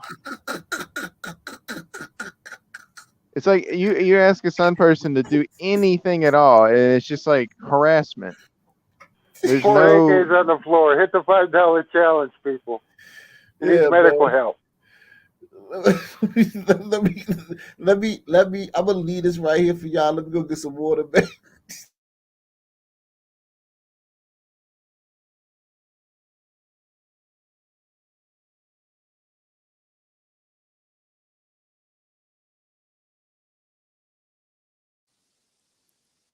So I was watching a video Donut Operator did. It was from like 2019 or whatever, and it's literally a woman got pulled over for a traffic stop for going 70 and a 55, and then she pulls up the Facebook Live after she moved on from the stop. And first of all, she lies. I was going 60 and a 50, or I was going 70 and a 65. It's like only 5 miles an hour over the speed limit. And then, of course, she didn't know the speed limit at all, and he was racist to me and treated me terribly. And then they released the body cam footage, and literally he, as politely as he can, could you get me your license, your registration? Here's your ticket for going 75 and a 55, and here's your court summons, and you need to sign this. If you don't sign this, I'm going to have to arrest you. I'm going to have to pull you out of the car and arrest you. And she finally did sign after arguing with him for about 3 or 4 minutes. And then she walks off like, I was so scared for my life, on her Facebook Live. And the Donut Operator throws them back and forth as to what she says versus what the video shows. And she's lying her butt off the whole time. Oh, that's how you get friends and sympathy. It's by lying. Well, this is just something that some people just do naturally. Like there's a few Sun News like YouTubers that I'll watch, and their ability to take facts and just weave a bullshit narrative and connect things that weren't there, and then just create facts to add to their narrative that weren't there. I mean, no different than this little comment or any of the other comments. And it's very difficult for gliders to reconcile with this, because we're so fact based and truth based, and we're not so biased towards our own kind that we don't know how to interact. We're too assuming that they're telling us the truth when they're just feeding bullshit nonstop over the simplest things. Wasn't there a movie about this called The Invention of Lying, where everybody was honest, everybody would tell exactly the same thing, and then people figured out they could lie to get what they want, and they're sitting there lying their asses off, and everybody's believing every word they say because it's a perfectly honest society. Nobody ever lies. This is all a power trip by Sun people. They realize like they're not afraid of gliders. The whole like, oh, I was scared. That's always bullshit. They know that they can get sympathy points, and their means for gaining power and staying within a first world society is to keep kicking this bear, to keep bringing up this narrative over and over and over again. Oh yes, they've definitely OD'd on the power cocaine there. That's all it boils down to. It has nothing to do with getting to the truth or fairness. They don't want to be fair. They don't want to be your friend. They don't like you. They don't like anything about you. The fact that they have to see you bothers them. And the way in which they get to express their hate for you is by pretending that you're victimizing them. Everybody is equal, but some are more equal than others. Animal Farm.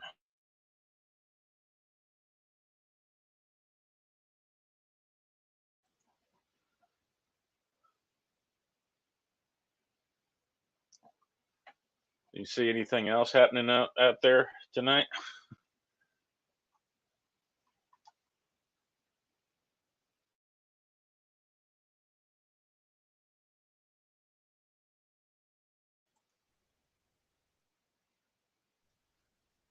I know New Orleans is off the chain right now. They're completely imploding. And it's the it's the same thing no matter what Sun City you're in. They can't keep up with the trash, the water, the police. Just any that tax base fleas. It's the same story every single fucking time.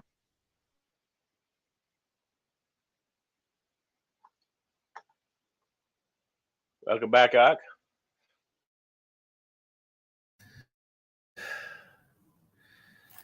I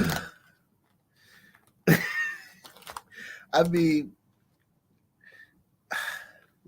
I'm speechless. There's really nothing I can say about this tweet. This reply. Let's see some more, man.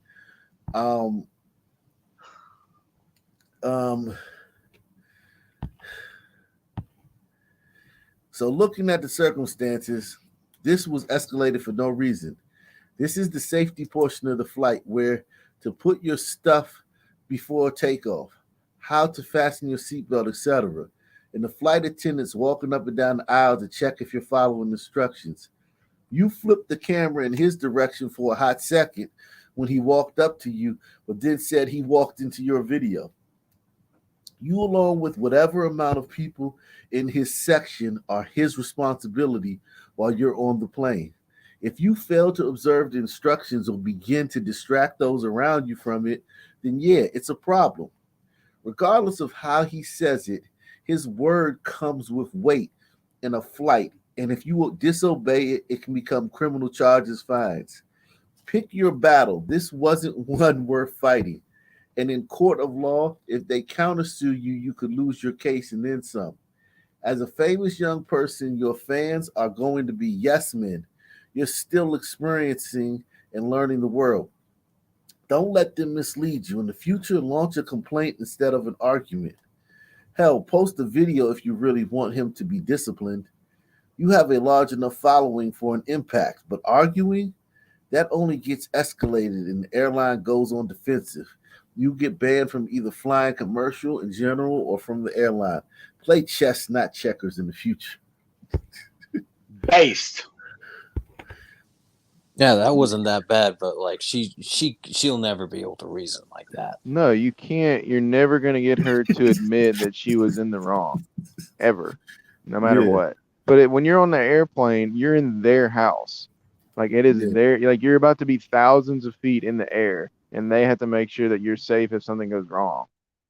And you making your little fucking bullshit video for your 20 fucking followers or whatever you got doesn't matter. This one says, anybody calling her names for taking up for herself because she feels harassed needs to hit the unfollow button, because why are you here?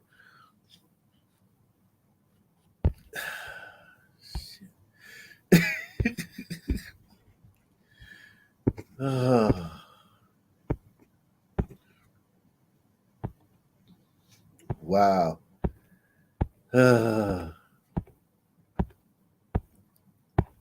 Yeah, so everybody's not with her though. That's good.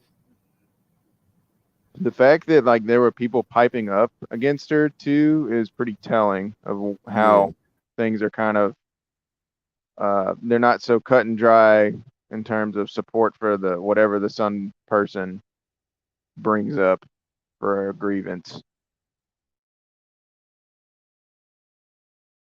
You have the fact too that like gliders were like the majority on that plane. Like any plane you're on, that's not like the basketball team traveling somewhere, gliders are going to be the majority. So, like even we saw with the Odell Beckham, people were kind of like, pretty upset with him too. Even though, he kind of was cursing people out. But Evan Jr. Clark says, remember when David Dow got his jaw broken against a seat for not giving up a first-class seat to a flight attendant?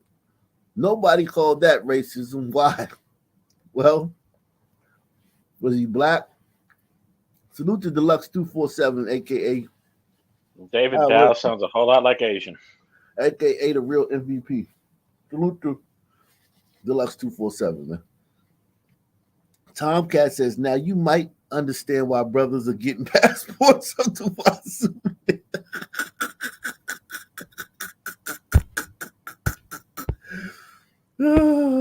shit. Oh. Like I said, women can't be wrong, and some people can't be wrong. So she's got 2 strikes against her there on that. She just cannot take an L. Yeah, this is man. And all I know her, I don't know her as a superstar. I know her for getting her fucking boots smoked by the fucking Jamaicans, man. That's what I know her for. But anyway, shout out to Shelly Ann Fraser Price and Lane Thompson Hurrah and all the other Jamaican women that are real superstars in track.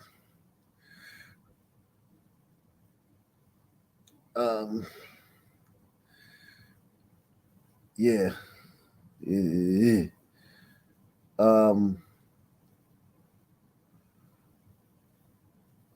Let's see, where was I going next with it?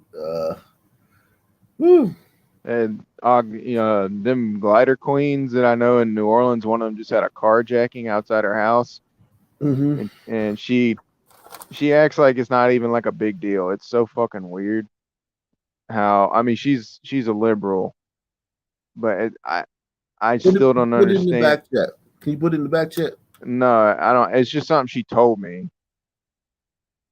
It's not a story. Like, they've had 400, almost 500 cars stolen and since the start of the year there. Yeah, we talked about that the other day. Yep. And trying to make them understand like the dynamics and the social situation and the sun situation is, I mean, it's like trying to teach a cat how to like do backstroke or something. Yeah, they're not that bright either. I think the glider IQ is, we have to also remember that although gliders have a higher IQ, it's still an average. It's not every single one of them.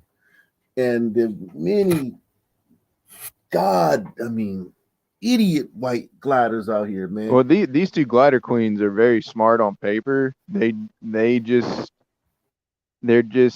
so committed to the virtue, they can't, like, it's like they will blame it on the wind or the fucking rain or anything other than admitting what the actual problem is. It's like a cult. They have to be deprogrammed. It is literally a cult, and they don't even realize that they're in a cult, and it's easier to fool somebody than to convince them that they were fooled. Wow, that's deep. That is deep. I saw something on Twitter posted that Mayor Latoya Cantrell says Mardi Gras 2023 could be canceled because of PD staffing issues. And it should be. I put that in the back chat. I was in Mardi Gras 2015, and this is before the sun really came out. Man, everyone told you, if you leave the French Quarter, there's nothing we can do for you. Well, you were safe in the French Quarter, pretty much. But if you go 1 block outside of the French Quarter, you're on your own. And I never did the whole time, as far as walk, the whole time I was there. But you pretty much knew. And there's a whole bunch of fucking trashy ass gliders begging down there. Like, they all got like guitars on their backs or fucking flutes or trumpets and shit. But they beg, aggressive beggar gliders with fucking dreadlocks and shit. I mean, aggressive beggars. It's weird. A lot of street right outside of the French Quarter, that's the hood. It's literally, you've got the whole shopping area of the French Quarter and all the restaurants and everything else. And literally you go a block or 2 away and it's straight up Blackistan. Yeah, so I mean, if they, that might be the smartest thing she's done the whole time she's been there. If she cancels. CA says, Fisherman, you're too funny. Let's move along. Officials say 34-year-old Christopher Martin, the man accused of attacking the victim with a hammer, was only allowed on the street if he followed the conditions of a release for a previous crime. Now there's only one person accused of actually committing this crime, but what's most shocking is how no one around seems to react. Video I obtained Friday shows several angles of this violent attack in broad daylight. Captured from several cameras on a passing metro bus, video shows busy downtown Seattle right around 2 in the afternoon. On the street. Can we just talk about how much surveillance they have in these cities, and it means absolutely nothing? Yeah, they don't have the personnel to follow up with all this shit. That's 11 cameras for one bus. If you have multiple incidents every day, that's piles and piles of paperwork for a dwindling number of people trying to figure this shit out. And if, like this guy, this guy should have been under the jail, but he was released. And that's the only reason he was able to do this, because he shouldn't have been out. So yeah, It's also terabytes of data every single day.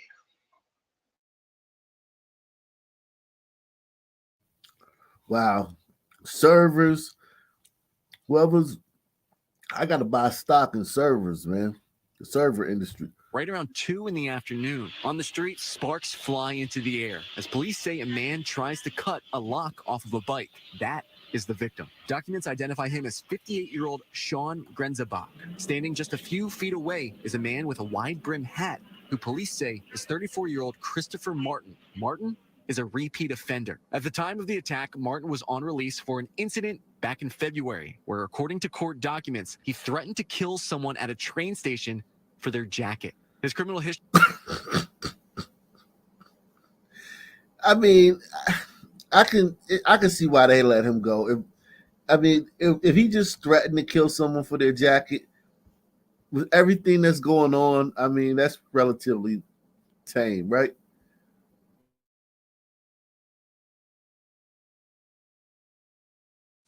What brand was the jacket? I don't know, but like on the scale of what they're letting people out for now, yeah, that's not that bad.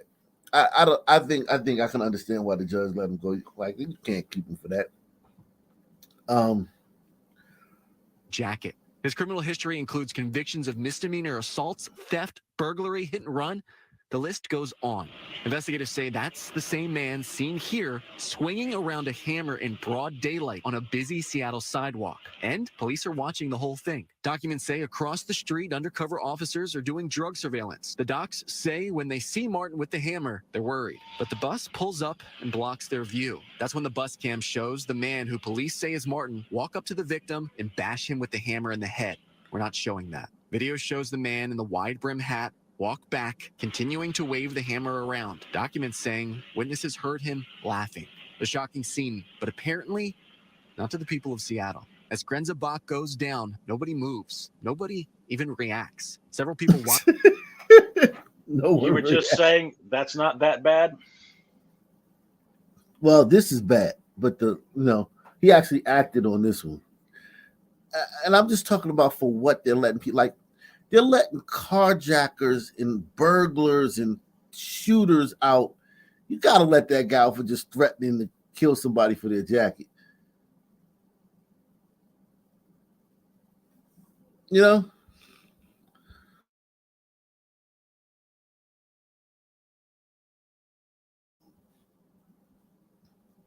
If the first person had shot him, he wouldn't have been able to commit the second crime. Yeah, but it's New York. It's almost impossible. It's Seattle. Seattle, still almost impossible. Either one. I'm sorry. Yeah, I live in Freedomstead, and it's when somebody tries to take my jacket, they get Freedom pellets. Is Mossy texting you right now? What to say?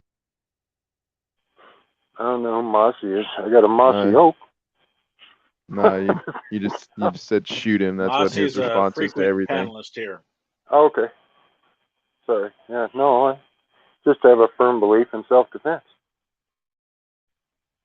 God made man and women, but Smith & Wesson made everybody equal. Mossy builds his own reloads. Do you see 50 people here on this street and no one's shooting this guy? What makes you different? Why should we believe you that you would have been the one person out here that would have shot this guy? Why should we believe that? If he would have tried to take my person or my family's person, I would have taken his person. I'm never more than 3 feet from a firearm.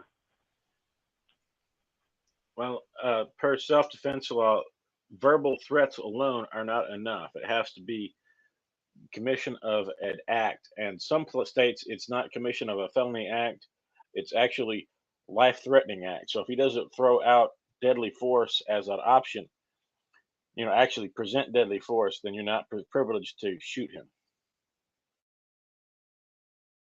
You don't have the castle doctrine where it extends to your person and your possessions?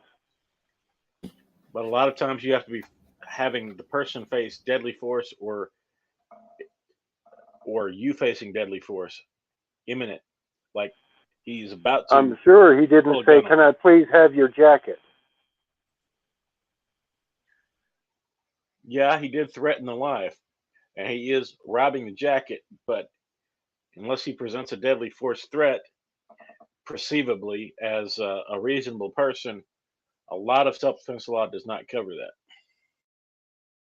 Dilbert Gegg says Sha'Carri, she felt harassed.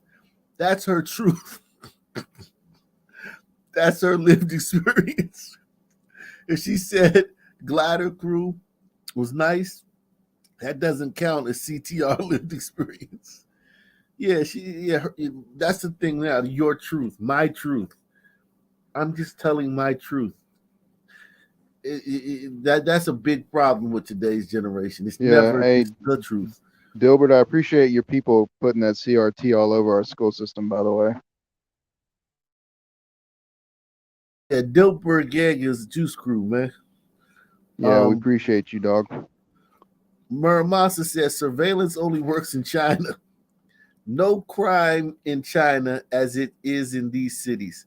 China is 1984 level. Yeah. Well, Chinese people have a different temperament too.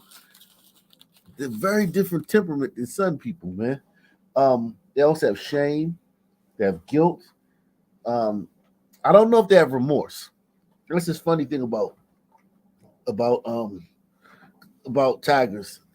Their remorse levels are very low, but their guilt and shame levels are very high, which makes them very, very complex people, man.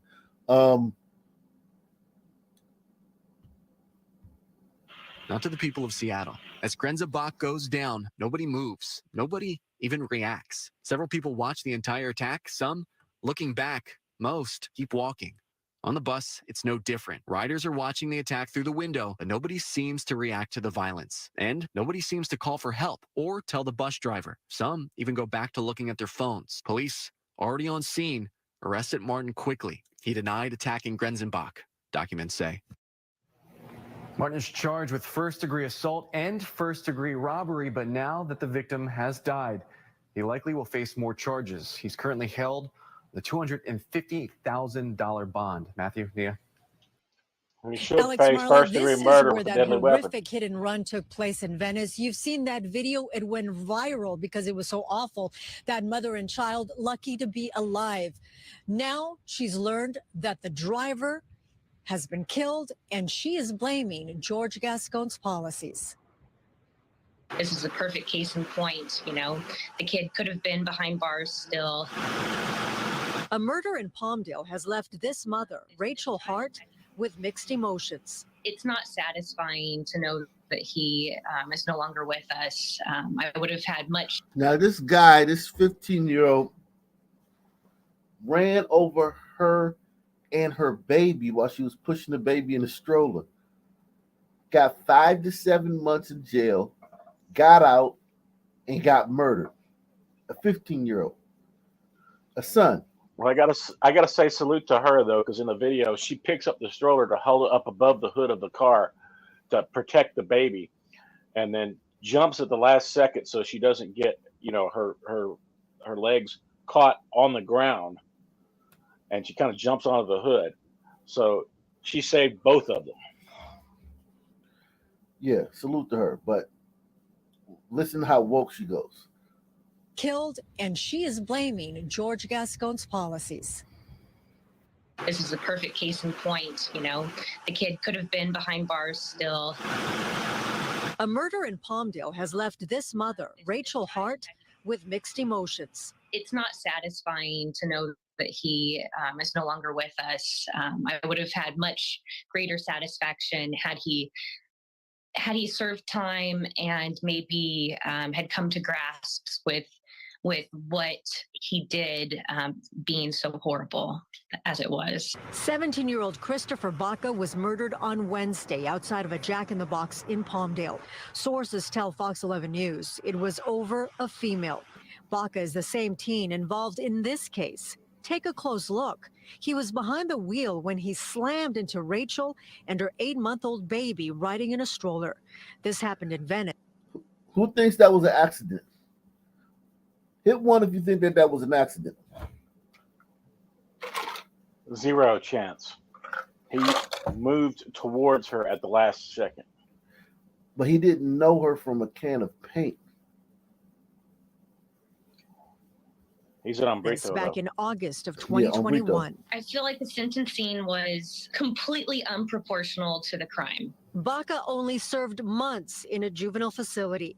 Rachel blames DA George Gascon. Gascon's policies aren't helping anybody. I mean, his whole MO that he preaches is to rehabilitate these juveniles, and the rehabilitation is serving no time and just being re-released into society. His policy is tied to this death. Deputy DA John McKinney, who has been critical of his boss, George Gascon, says Baca's case should have been taken seriously.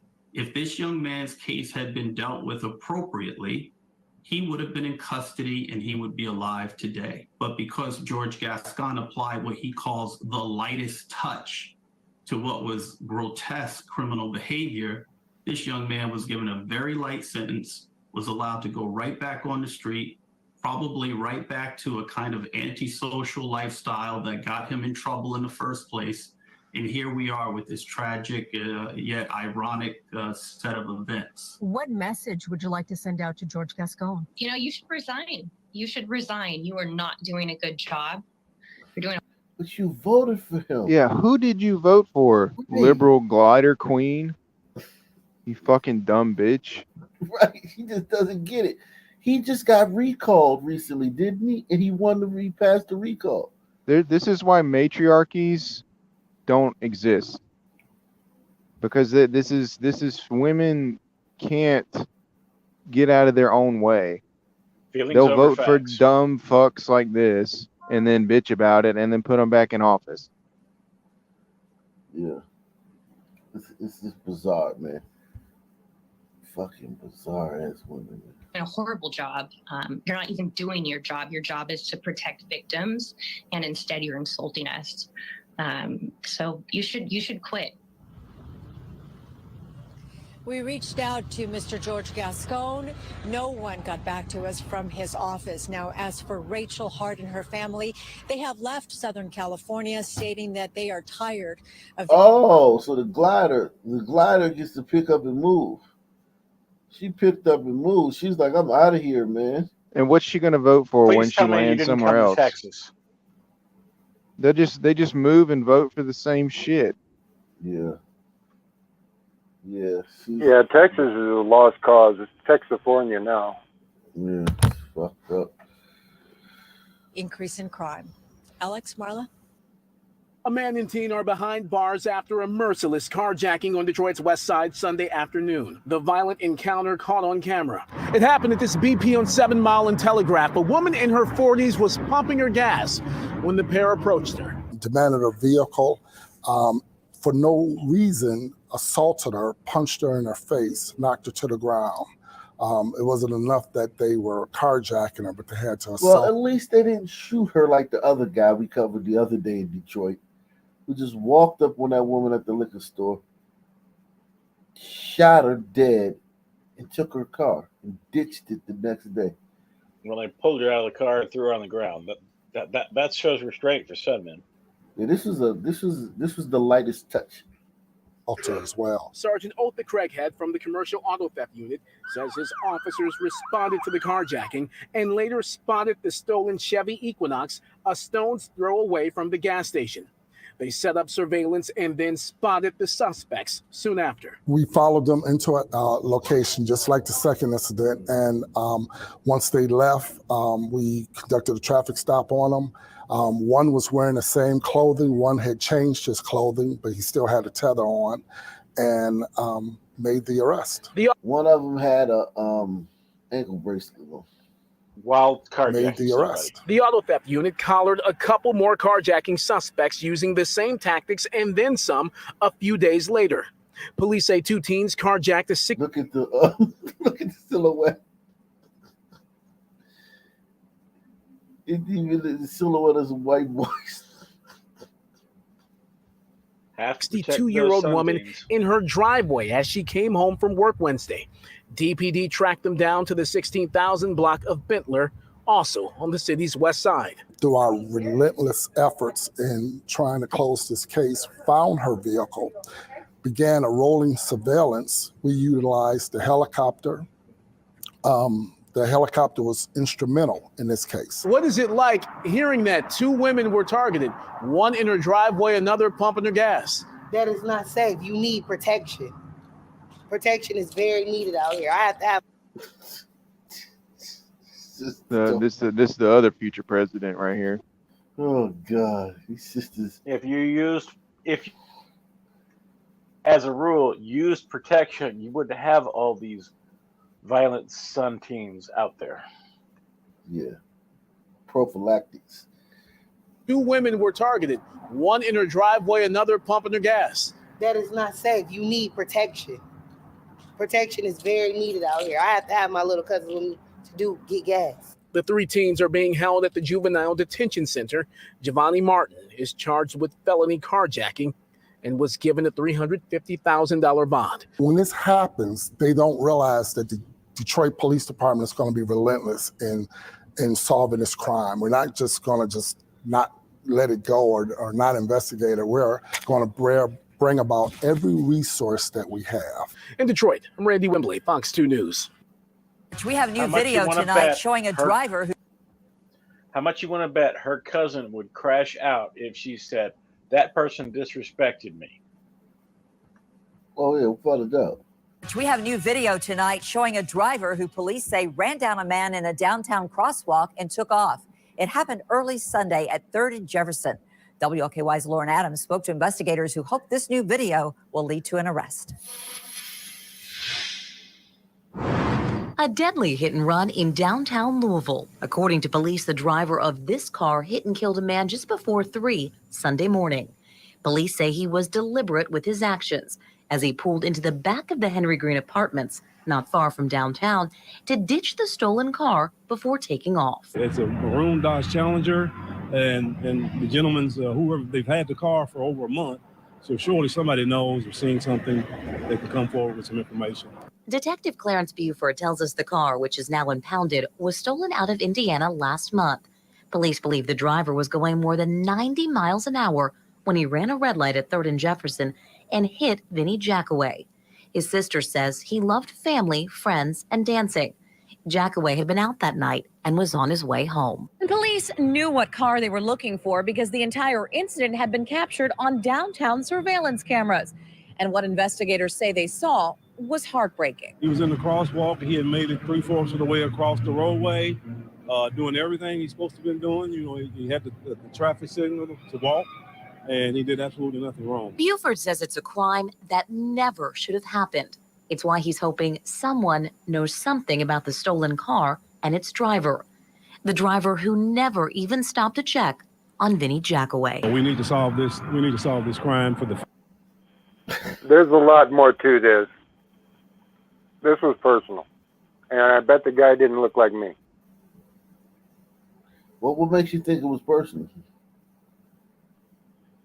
Because he sat up and waited for him to walk across, and then he sped up and then ran through a red light to make sure and hit him. And the car was boosted a month ago. It could have been a bad look or a single word said to him saying, "What you doing here?" Anything. To track and hunt a person like that takes some commitment. Nah, man. A look, a tweet, man, anything. Like, these are not blood feuds, Wyoming, man. You're gonna be in for it, man. When the sun starts shining, Wyoming, you're gonna be in for it, man. I feel bad for you, man. Driver, the driver who never even stopped to check on Vinny Jackaway. We need to solve this. We need to solve this crime for the family. Justice for the family. Lauren Adams, WLKY News. And police say this. A while back, we showed you this terrifying dashcam video of armed men trying to carjack an Uber driver. Now, both of those suspects are in custody. Sherman Chow spoke again with the detective on the case who believes one of the teen's mothers helped get a confession. October 18th, a Get out before I kill you. terrifying day for this Uber driver who refused to give up his car and escaped unhurt with dash cam video of two would-be carjackers. Tips from news reports led investigators to 18-year-old Martin Brooks's living room. I mean, it was a recorded interview, and initially he denied any involvement. But then, Detective Gerard Nickerson showed the dash cam images to the teen and his mother. I mean, I'm sure the chip on the shoulder of his mom being present while we're talking about this case wasn't any help. Might have convinced him to Do the right thing and just admit to his fault. Nickerson had promised the teen could leave after the interview, then went to file an aggravated robbery charge for a later arrest. But Precinct 4 ended up picking up Brooks first on another case for unauthorized use of a motor vehicle and evading arrest. As for the second suspect in the carjacking case, the gunman, a juvenile picked up on an unrelated charge. Yes, the weapon is on our custody currently. Everybody wants to know, was it a real gun? Yes, it was a real gun. HPD is asking Uber to release subscriber information from that day's ride to help bolster its case. But the bottom line? We really like when the community comes out and helps put some of these guys behind bars because, we've got to get these guys off the streets. Sherman Chow, KHOU 11 News. Uncensored. And welcome back Any to good the enough second with a half guess hour of on the the Factor gun? Uncensored. It's been a notorious McDonald's on Main Street near downtown Houston. People nearby, residents, wanted to go but couldn't because of the aggressive homeless population and panhandlers who seem to hold America's favorite fast food restaurant hostage. Things became so bad at the burger stop that some nicknamed it Crack Donald's and McStabby. We caught up with some city leaders. Crack Donald's and McStabby. Yeah, man. Some people are the best with nicknames. I'll give them that. Isn't this the same guy that was screaming about racism just a few days ago? Yep. Yeah, that The doesn't matter. demise of the downtown McDonald's. Take a look.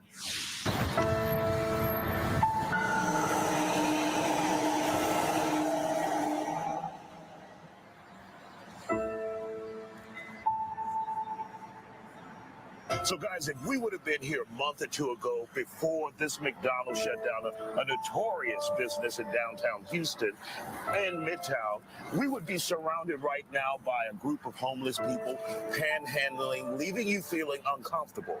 Do you recall that? I do. And a group of And I know Sunman how it security makes you guys. feel very uncomfortable when you park your car and they walk up to you before you even opened your door. That's a dangerous situation for a person that understands what could potentially take place. And then when you get through and you go to your car, they follow you out wanting your change. Yeah. And so, I believe that that's not a place that a family wants to come to, that a mom wants to bring her children. And Constable, McDonald's historically has always been about families and kids. And many of the residents around here said we never came to this place because it wasn't family friendly. Yeah. And, it's been, open for 40 years. And of course, the neighborhood's transformed like many neighborhoods. They've transformed. Things have happened. Things have changed. And in this particular being so close in proximity to the bus station, There is a lot of homelessness out here. I've spent a lot of time over the years under these bridges and dealing with a lot of the homeless problems, and there's no easy, quick answer. And so, yeah, you do. You come here to McDonald's, you can't bring your family sometimes because people, unfortunately, our homeless population is getting more aggressive about the way they approach people and ask for money or food or anything else. It's just, there's been a transformation, and I think a lot of it has to do with drugs. I think a lot of it has to do with mental illness and these things that people have become more aggressive. Our homeless population has become more aggressive, and it just took over this McDonald's. And you make a point there, at no fault of McDonald's. Absolutely. It just happens to be here, but caught in the middle of all of this. Now, one of the things that Council Member Kubar said was, the other problem is the Department of Corrections drops off at least 120, a week? Inmates a week when they're released to the Greyhound bus station. Yeah. Then they come and they're in the area. And the problem with that is that, you know, the Texas Department of Criminal Justice, not to say anything ugly, because they have their hands full there as well, is they don't give them enough money. So when they get here, is family going to be here to pick them up? Right. Or are they going to have any resources here? How are they going to be dealt with? So if you just let somebody that's just left the prison setting for a long time and just put them out on the street, bad things could happen. And of course, Release 120 inmates a week. Just think about that number. That's a huge number.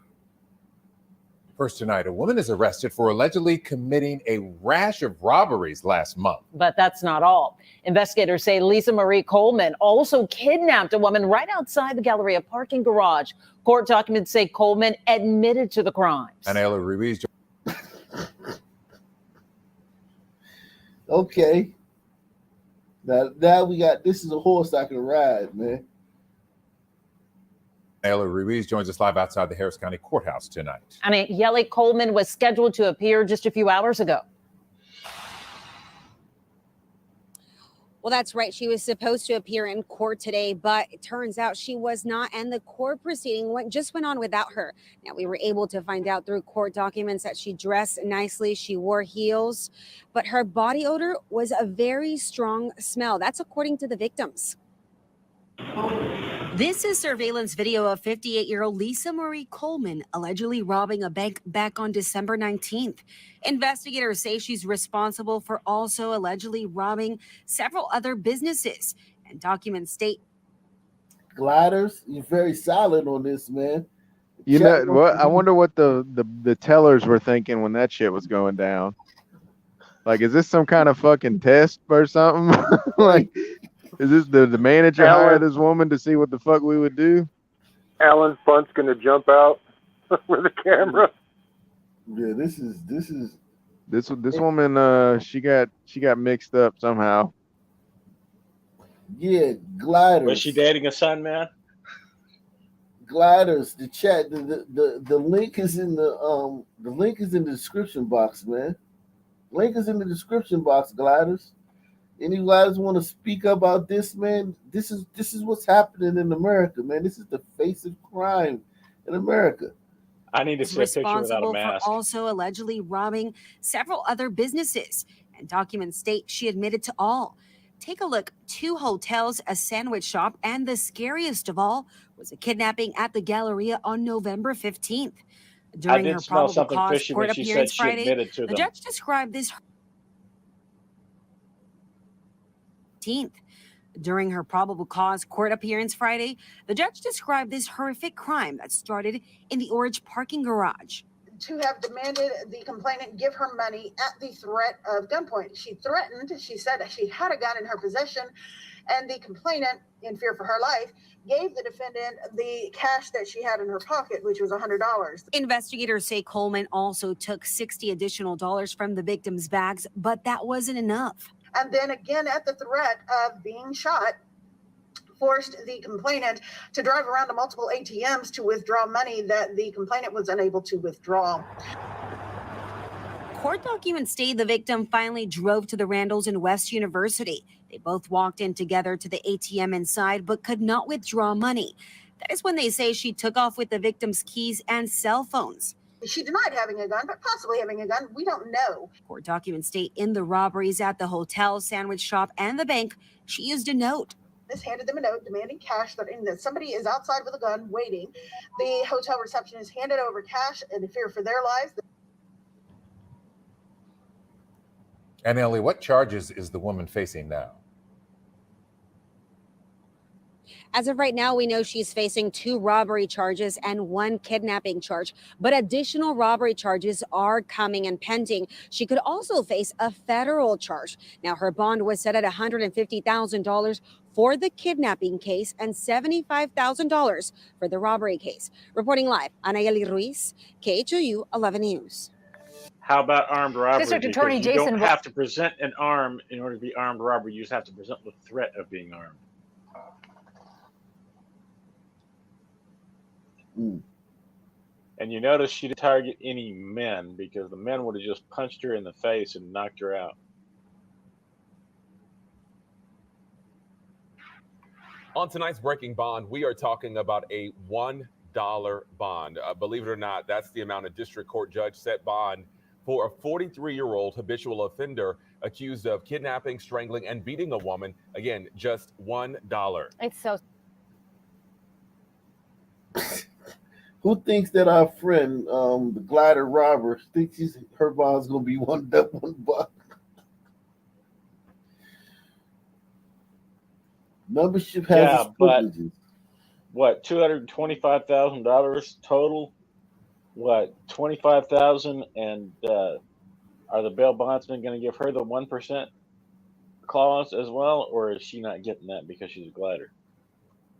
Just $1. It's so surprising. Fox 26's Randy Wallace joining us now live with the latest on his exclusive ongoing series. Randy. Yeah, Rossi, 232nd Judge Josh Hill was apparently sending a message about his thoughts on a law that went into effect last year. But some wonder if Hill put a domestic abuse victim's life in danger just to prove his point. It's in black and white. 43-year-old Aubrey Taylor is a habitual offender. You got Look at 8 that son, man. prior felony convictions, 2 of them for robbery, which he was sent to prison. According to court documents, the DA's office wanted Taylor jailed with no bond or a high bond because he's accused of holding the victim in his car for several days and repeatedly choking and beating her. So he's charged with 2 serious violent offenses. 232nd Criminal District Court Judge Josh Hill made And he's Friday been the convicted 13th of 2 serious violent offenses.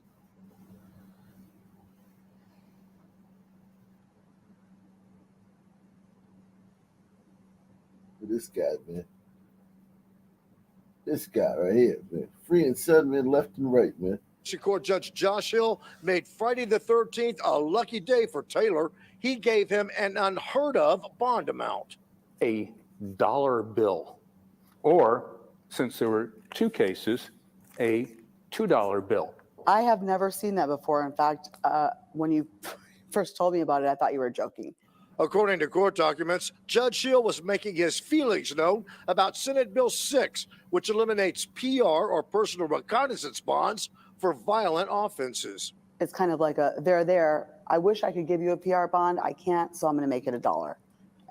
He wanted to release this guy with his own personal recognizance, but since they eliminated that, he gave him $1 bond. I think they need to be able to charge him for at least reckless endangerment if the woman ends up dead in a few weeks. If she ends up harmed again. Yeah, but she's most likely going to end up dead.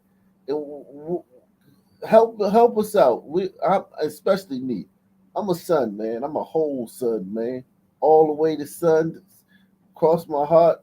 So help me God, I'm a son. What's going on in this glider's mind, man? I have no idea. I think we can revoke his card. He's just going to be a free agent. Any gliders in the comment in the chat can help me out, man. I'm a son, man. I don't get it, man. You're a country music son, man. I don't get it with your wonderful domestic violence thing, I have no clue what the hell he's thinking. Me, I would just pull this guy's fingernails off, set him on fire, and let fucking pheasants and rats eat his remains. What's his name? I was talking about the offender, but this guy right here. No, yeah, I'm talking about the judge. What's the judge's name? Violent offenses. 232nd Criminal District Court Judge Josh Hill made Friday the 3rd. Josh Hill. I'll look him up. 200 and what? 200 and what, Judge? Let's see. 2 serious violent offenses. 232nd Criminal District Court Judge Josh Hill made Friday the 13th a lucky day for Taylor. He gave him an unheard of bond amount. A dollar bill. Or, since there were 2 cases, a $2 bill. I have never seen that before. In Okay, fact, but he has to be released to that Chris told judge's me about it. I thought custody you and were live with that judge. Dollar bill. I have never seen that before. In fact, when you first told me about it, I thought you were joking. According to court documents, Judge Hill was making his feelings known about Senate Bill 6, which eliminates PR or personal reconnaissance bonds for violent offenses. It's kind of like they're there. I wish I could give you a PR bond. I can't, so I'm going to make it $1. That's nonsensical to me. If I'm outraged, I can't imagine what the victim in this crime must be going through, considering all she did. Someone has accused you and you're stewing in jail, you're angry. Who's the person you're thinking about? Who are you fuming over? And then who's the first person you want to go, be angry with? It's the person who put you there, right? So I just think that that needs to be rethought. We went to the Southeast Side apartment where Aubrey Taylor is under house arrest. I'm doing a story about your dollar bond. Do you want to make any kind of a comment? Right now, I have to go in and send all this stuff to the courtroom right now. And I think that $1 bond, while I'm a criminal defense attorney, I'm also a mother and a human, and I live here. I think that sends a wrong signal to victims, and I think it's a slap in the face to them. If I had $1 for every time I asked Judge Josh Hill for an interview, I'd have a lot of bond money. Maybe this time he will do one. All right, I mean, guys, come on, I gotta Judge. take off. Aubrey Thanks for putting up with me. Taylor gave me a comment. Randy Wallace, Fox 26 News. All right, thanks, Gary. A crime alert tonight. He's either Jewish or he's getting money from one. Those are the only 2 likely things.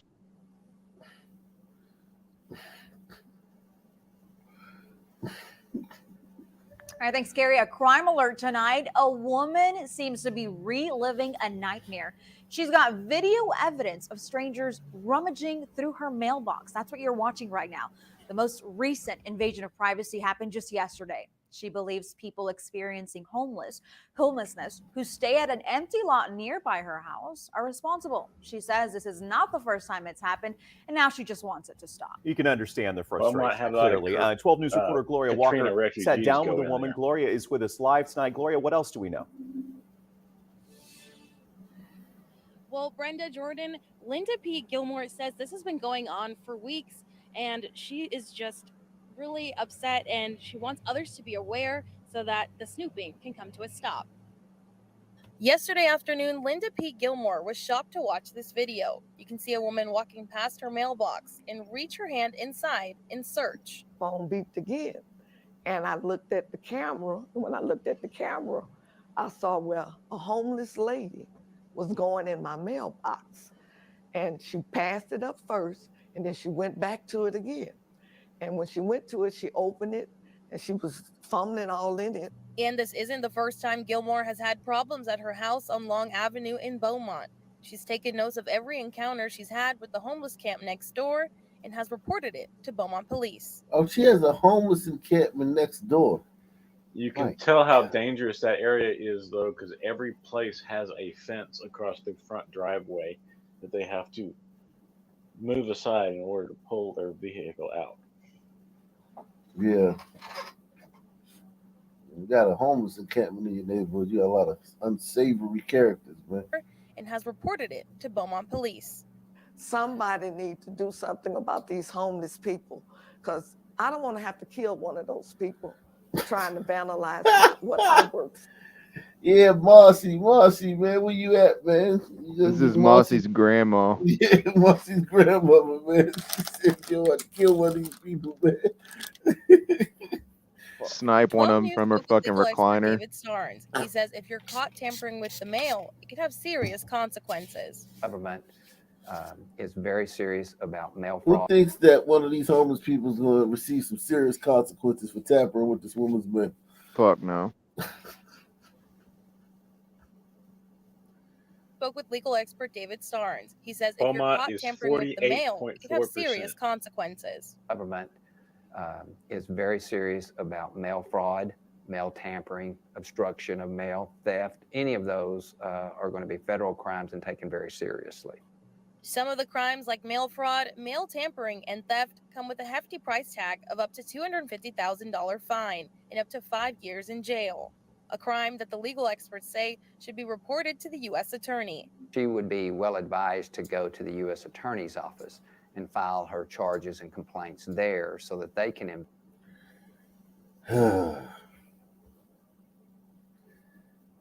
Why'd they even bring that guy on to talk about some 200, 2,000, 200? Like, what was the point of that? As if there's a possibility, a snowball's chance in hell of one of those homeless people getting a $250,000 fine for fucking with this lady's mail. Yeah, they're definitely gonna get that money. It's kind of like a glider thing to do. Like come up with some rules that don't make any fucking sense.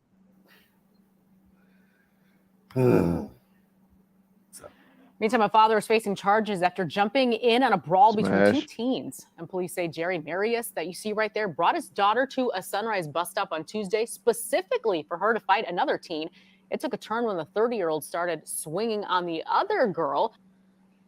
So now I got mixed emotions about this. Yeah, he was wrong for taking his daughter to a bus stop to fight another girl. That was completely wrong.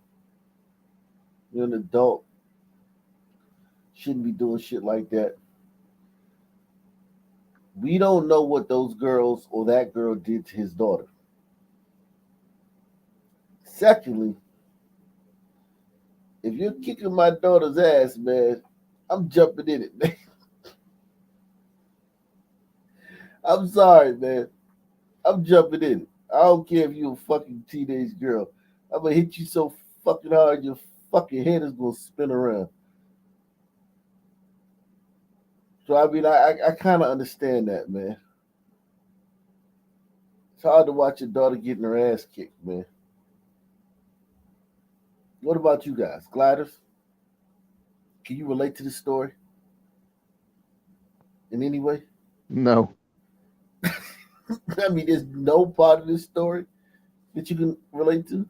Oh, I mean, like, I'm not going to drive my daughter to drop her off for a fucking fight like it's a damn bus line or something at school. But, like, if I just randomly see her getting beat up, yeah, I'll jump in. But no, there's no part of me that would participate in a fight, carpool.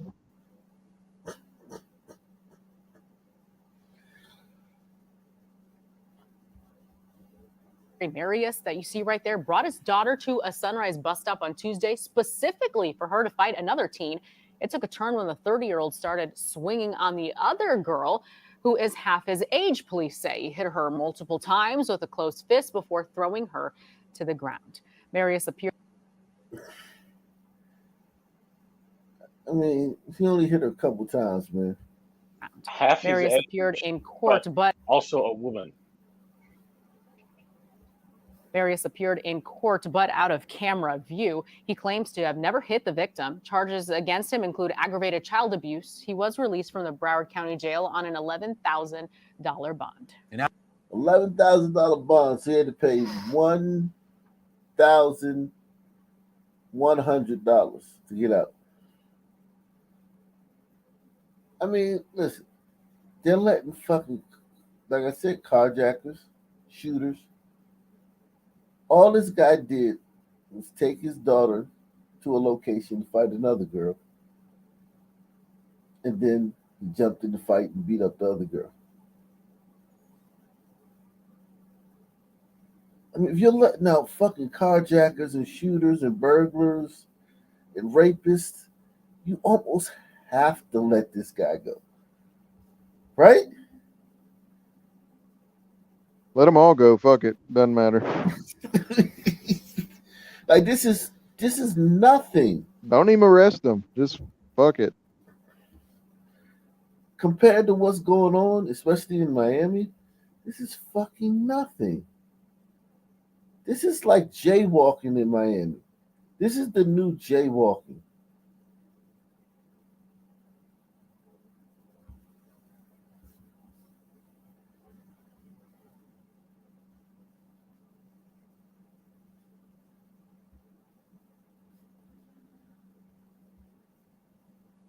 Let's see what else is I going just on.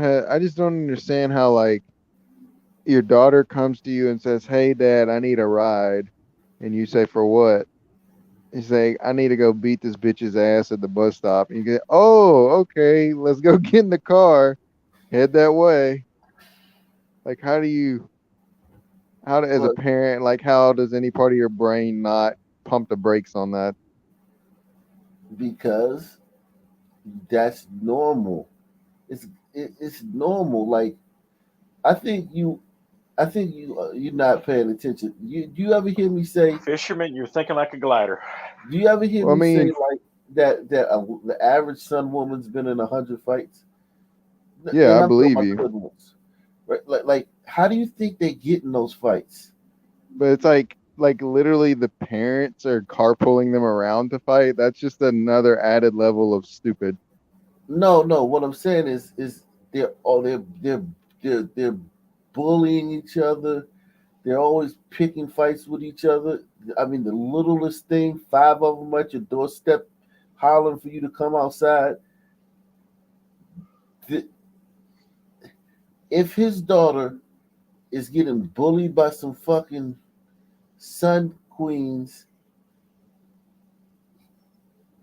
he may like the only way you handle that in that community. Like for instance, a Sun girl fight doesn't even move the Richter scale in a black neighborhood. Just like how we see all these scenes with these shootings and the balloon releases and the community out calling for change. Most of those neighborhoods was fucking 5 or 6 brawls between Sun girls in the street that day. I'm talking about weave all over the fucking place, fucking crowds hooting and hollering surrounding the fight. Those don't even move the Richter scale in black communities. Those are like fucking like sideshows. I can Just see so how it common. went. Oh, she dissed you. Oh, we're going to take care of that. Yeah, I mean, it's just this is such normal behavior for girls to fight in these hoods, and I'm talking about mostly in the hoods and in the schools. In the hoods and in the schools, the girls are fighting all the fucking time, and I mean brawling, trying to kill each other. But it's seen as like nothing because they're girls and they really don't have the strength to really kill each other like that. Oh, it's just a knife fight. He didn't have to kill her. Yeah, those things are just normal. So I think that as a dad, and if you're a hood and he looks like a hood booger too, probably nothing. I'm just taking her down here to whip this girl's ass. She starts losing. He gets in his feelings. Break it up, break it up. The other girl, of course, doesn't let go, doesn't stop. He beats her off of his daughter. That's probably what he did. He probably just beat the other girl off of his daughter because she wouldn't stop. Yeah, she was on top of her, pounding her Yeah, head to the pavement, and boom, 2 blows to get her off. yeah, exactly. He probably just beat the other girl off of her. Off the top tonight, we're following some breaking news out of Homestead. A suspect shot dead in a Publix parking lot, and the confrontation was all caught on camera. Put the gun down. Stop it.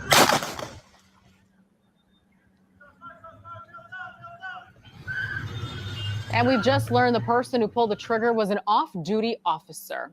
Let's get right after Local 10's Cody Guedo live on the scene with the latest. Cody. And Laren and Sanella, as you can see behind me, police continue to investigate this incident. As you said there, this was all caught on camera. We have decided to show you that video, but we will freeze it right before this man is shot. But still, a warning here that some people may find this video disturbing.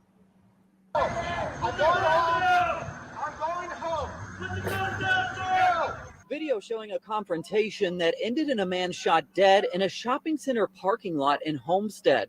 Watch as this man, identified as a security guard, tells the man to drop his weapon. Is that a glider? That's a glider. It looks like it. Okay, this is oh, this nothing. That's why there's no outrage. Yeah. Let's go back to the beginning and see if we can gauge the tenor of this situation from the news report. Off the top tonight, we're following some breaking news out of Homestead. A suspect shot dead in a Publix parking lot, and the confrontation was all caught on camera. Put the gun down. Stop it.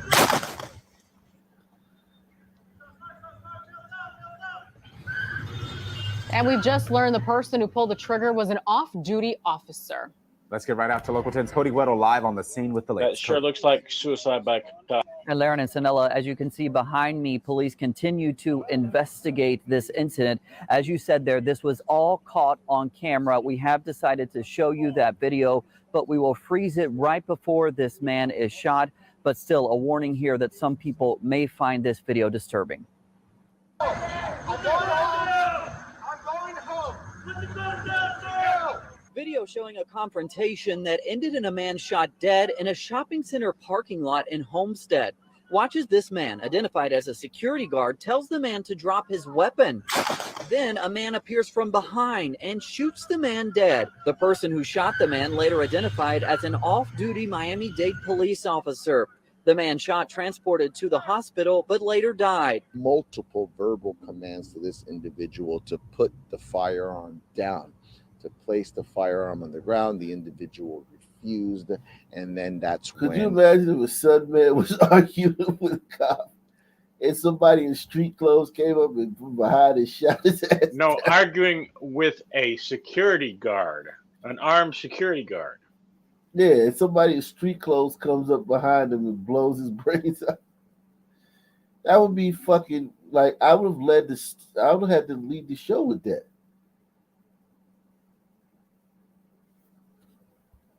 Yeah, gliders, we don't mind when our shitbags get off. Yeah, I mean, Doug Chunk says, do the parents get involved in this because the police cannot be considered for intervention of legitimate bullying? Hey, man, that might be. I mean, the police don't get involved because they don't have time for that. In the black community, who has time for a girl fight? Some girls are picking on another girl. It's been 6 shootings today. And you want me to fucking reports of bullying? You want me to give some attention to some girl picking on another girl? Our officer discharged his firearm. Police descending on the area located at 2980 Northeast 8th Street. Police focused on a vehicle that could be seen with bullet holes and a blood stain. I heard the gunshots, but you don't process that quickly. People inside the nearby Publix said they could hear several gunshots. Many then ran and looked for shelter amid the chaos. It was chaotic, everybody running, trying to even crossing towards the canal to try to get away from what we thought happened inside. People here left shaken, police roping off the area for several hours as they continue to investigate what exactly happened.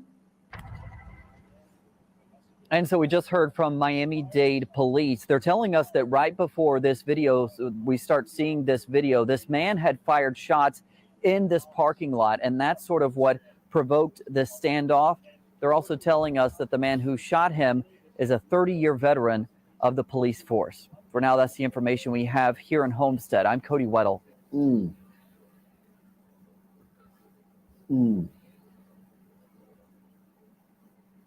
Veteran.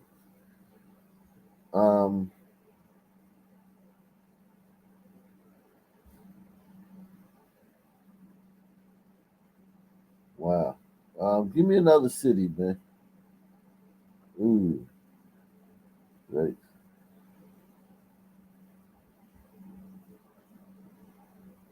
Let me see what I know. I saved some cool stuff on. Dang. I saved some cool stuff on IG. Let me see something.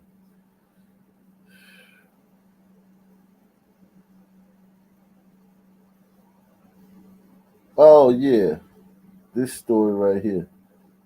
Salute to Babes. She says it's only a glider. Who gives a fuck?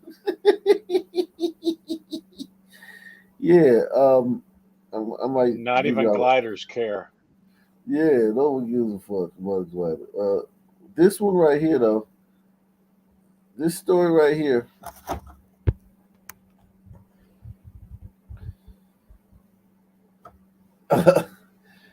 These 5 Memphis, Tennessee police officers fired after a traffic stop led to Tyree Nichols' death. We covered this. This was the Memphis. This was the skateboarder who listened to rock music. You know, who was Who fled police on a high-speed chase and crashed, and was the one? Yeah. They found the cops who killed him. I mean, the cops who allegedly killed him. All 5 of them are black, man, and they all been fired.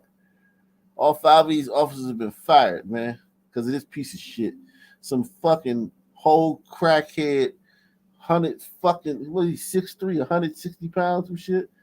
Some fucking crackhead son man who was fucking putting the whole fucking public in danger. They got him off the streets. And now all these fucking Probably guys a are whole fired. bunch of people are willing to hire them.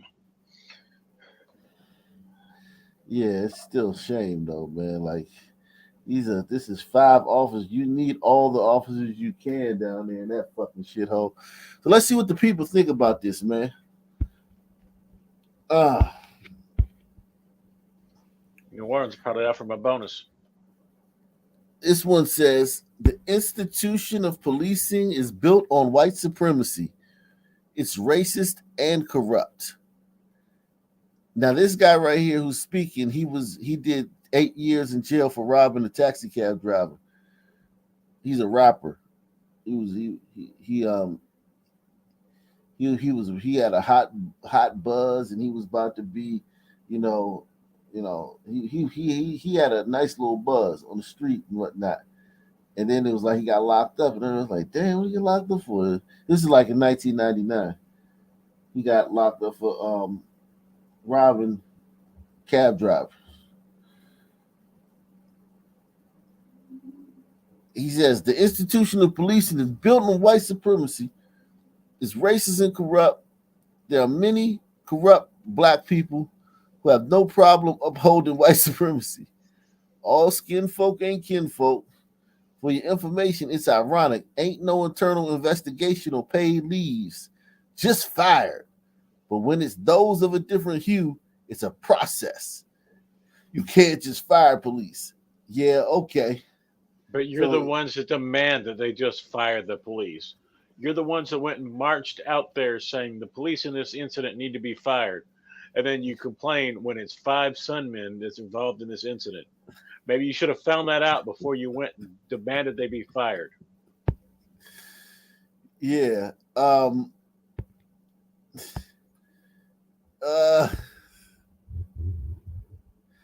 This one says, that's all fine, well and good. I think it's safe to say that if they were white cops, they would not have been fired. So we started to see. No, they would have been charged with his death if they were white. Yeah, Derek Chauvin definitely wasn't fired and put in prison. Amber Geiger wasn't fired and put in prison. The guy who killed Kim Walter Potter. Scott. Yeah, Kim Potter. Lane and the other 2 officers that were there pulling security at the George Floyd incident, Yeah. looking at the crowd and not looking back at him. Well, just occasionally some saying, people "Hey, just lie. turn him over." They just lie. And just whatever they got to come up with to hate Whitey, that's what they're gonna go with. But it is interesting though, like that. It's all about that. The cops would have been. They only got fired because they're black. So it's not only the racism. Now that they can't use the racism thing because the guy getting killed, they're actually caping for the cops in a weird kind of way because they're black and saying that if they were white, they wouldn't have gotten fired. It's weird, isn't it? They would be welcome on my police force any day. This is just how some societies always end in chaos. Because there's no consistent line of logical thought. It's just like you're just sitting there trying to think about it, and you can't fucking make sense of it because it doesn't make sense. Yeah, it's like now that the cops are white, now that the cops are black, because when we first thought the cops were white, oh man, racism, protest, man, burn this motherfucker down. Oh, they black? See, if they was white, y'all wouldn't have fired them. Like what? Like, it's just a switch. Like they shift gears just like that. Collectively too. It's not just one or two. Yeah, like I've said, the goal is not to fix the problem. The goal is to create a reason to hate white people, and that's what they do.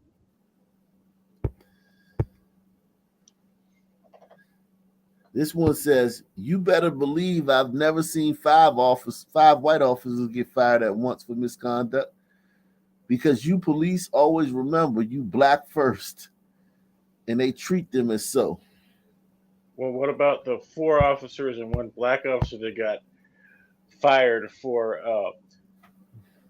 having their fellow officer on the job?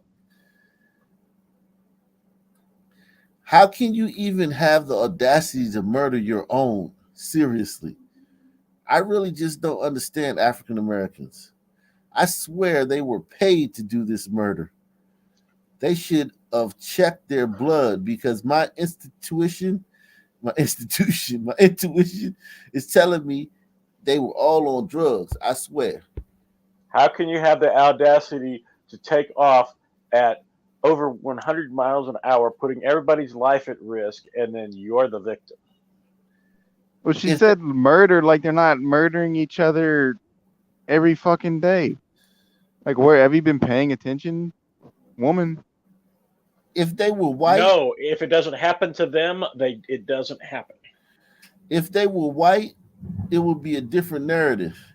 Instead of blacks standing up for each other, they would much rather act like the racist white police, which is a shame. If they were white, they wouldn't just be fired. However, they got what they get.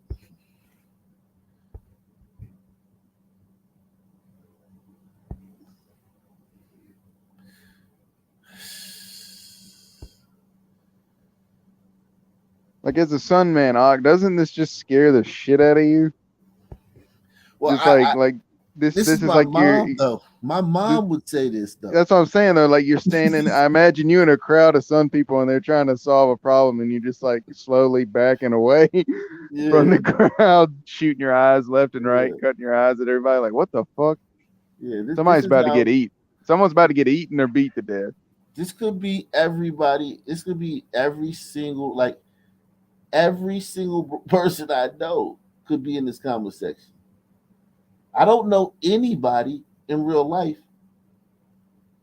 who's black who doesn't talk like this.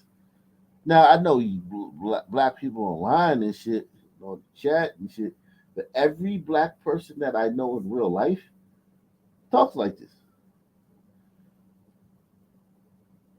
So it's not that in that respect, like just for your scenario, like if I was, just be another day, but This person says, so now you're sticking up for the police.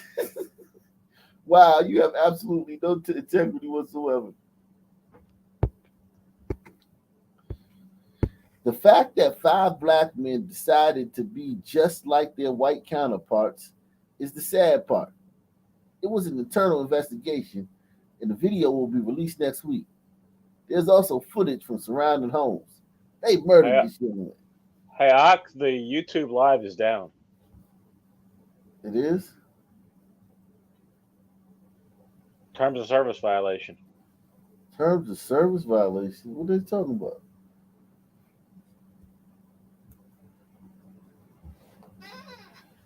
Oh, probably reading comments. Oh, they probably got me for reading comments. Let me see.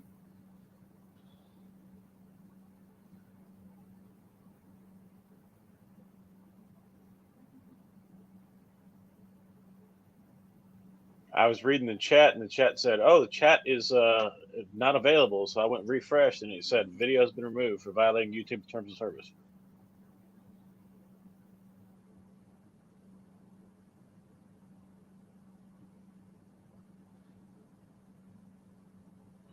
Oh, no, this is, they got me for one from an old one.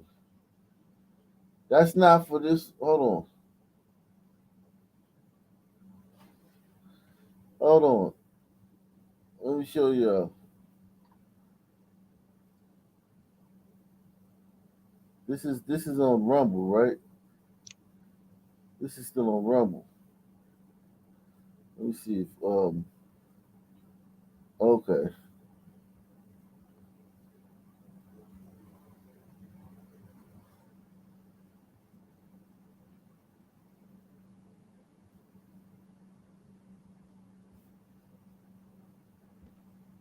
The stream had a little too much twang on it.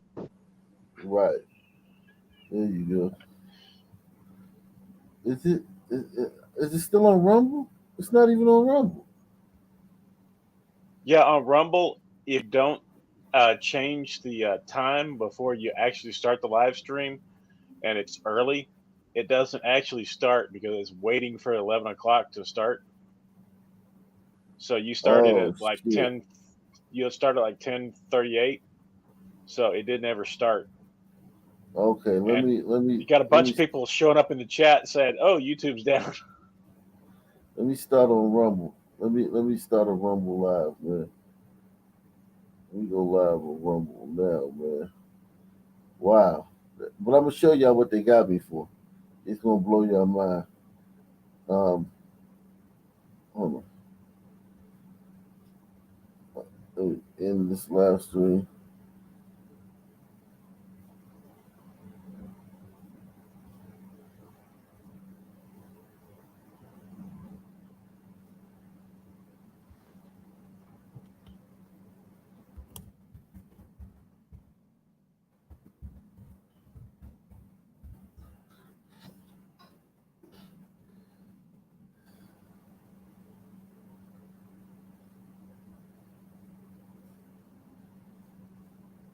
Do I have to?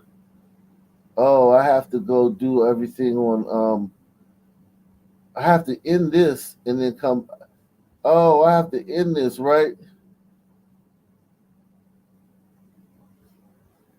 I have to end this. Yeah, one. I think in order to create it from StreamYard, you have to go create your live stream and put it in there and start a new live stream. I'll be back in a few minutes. Let me come back in a few minutes. All right, I'll be watching for it.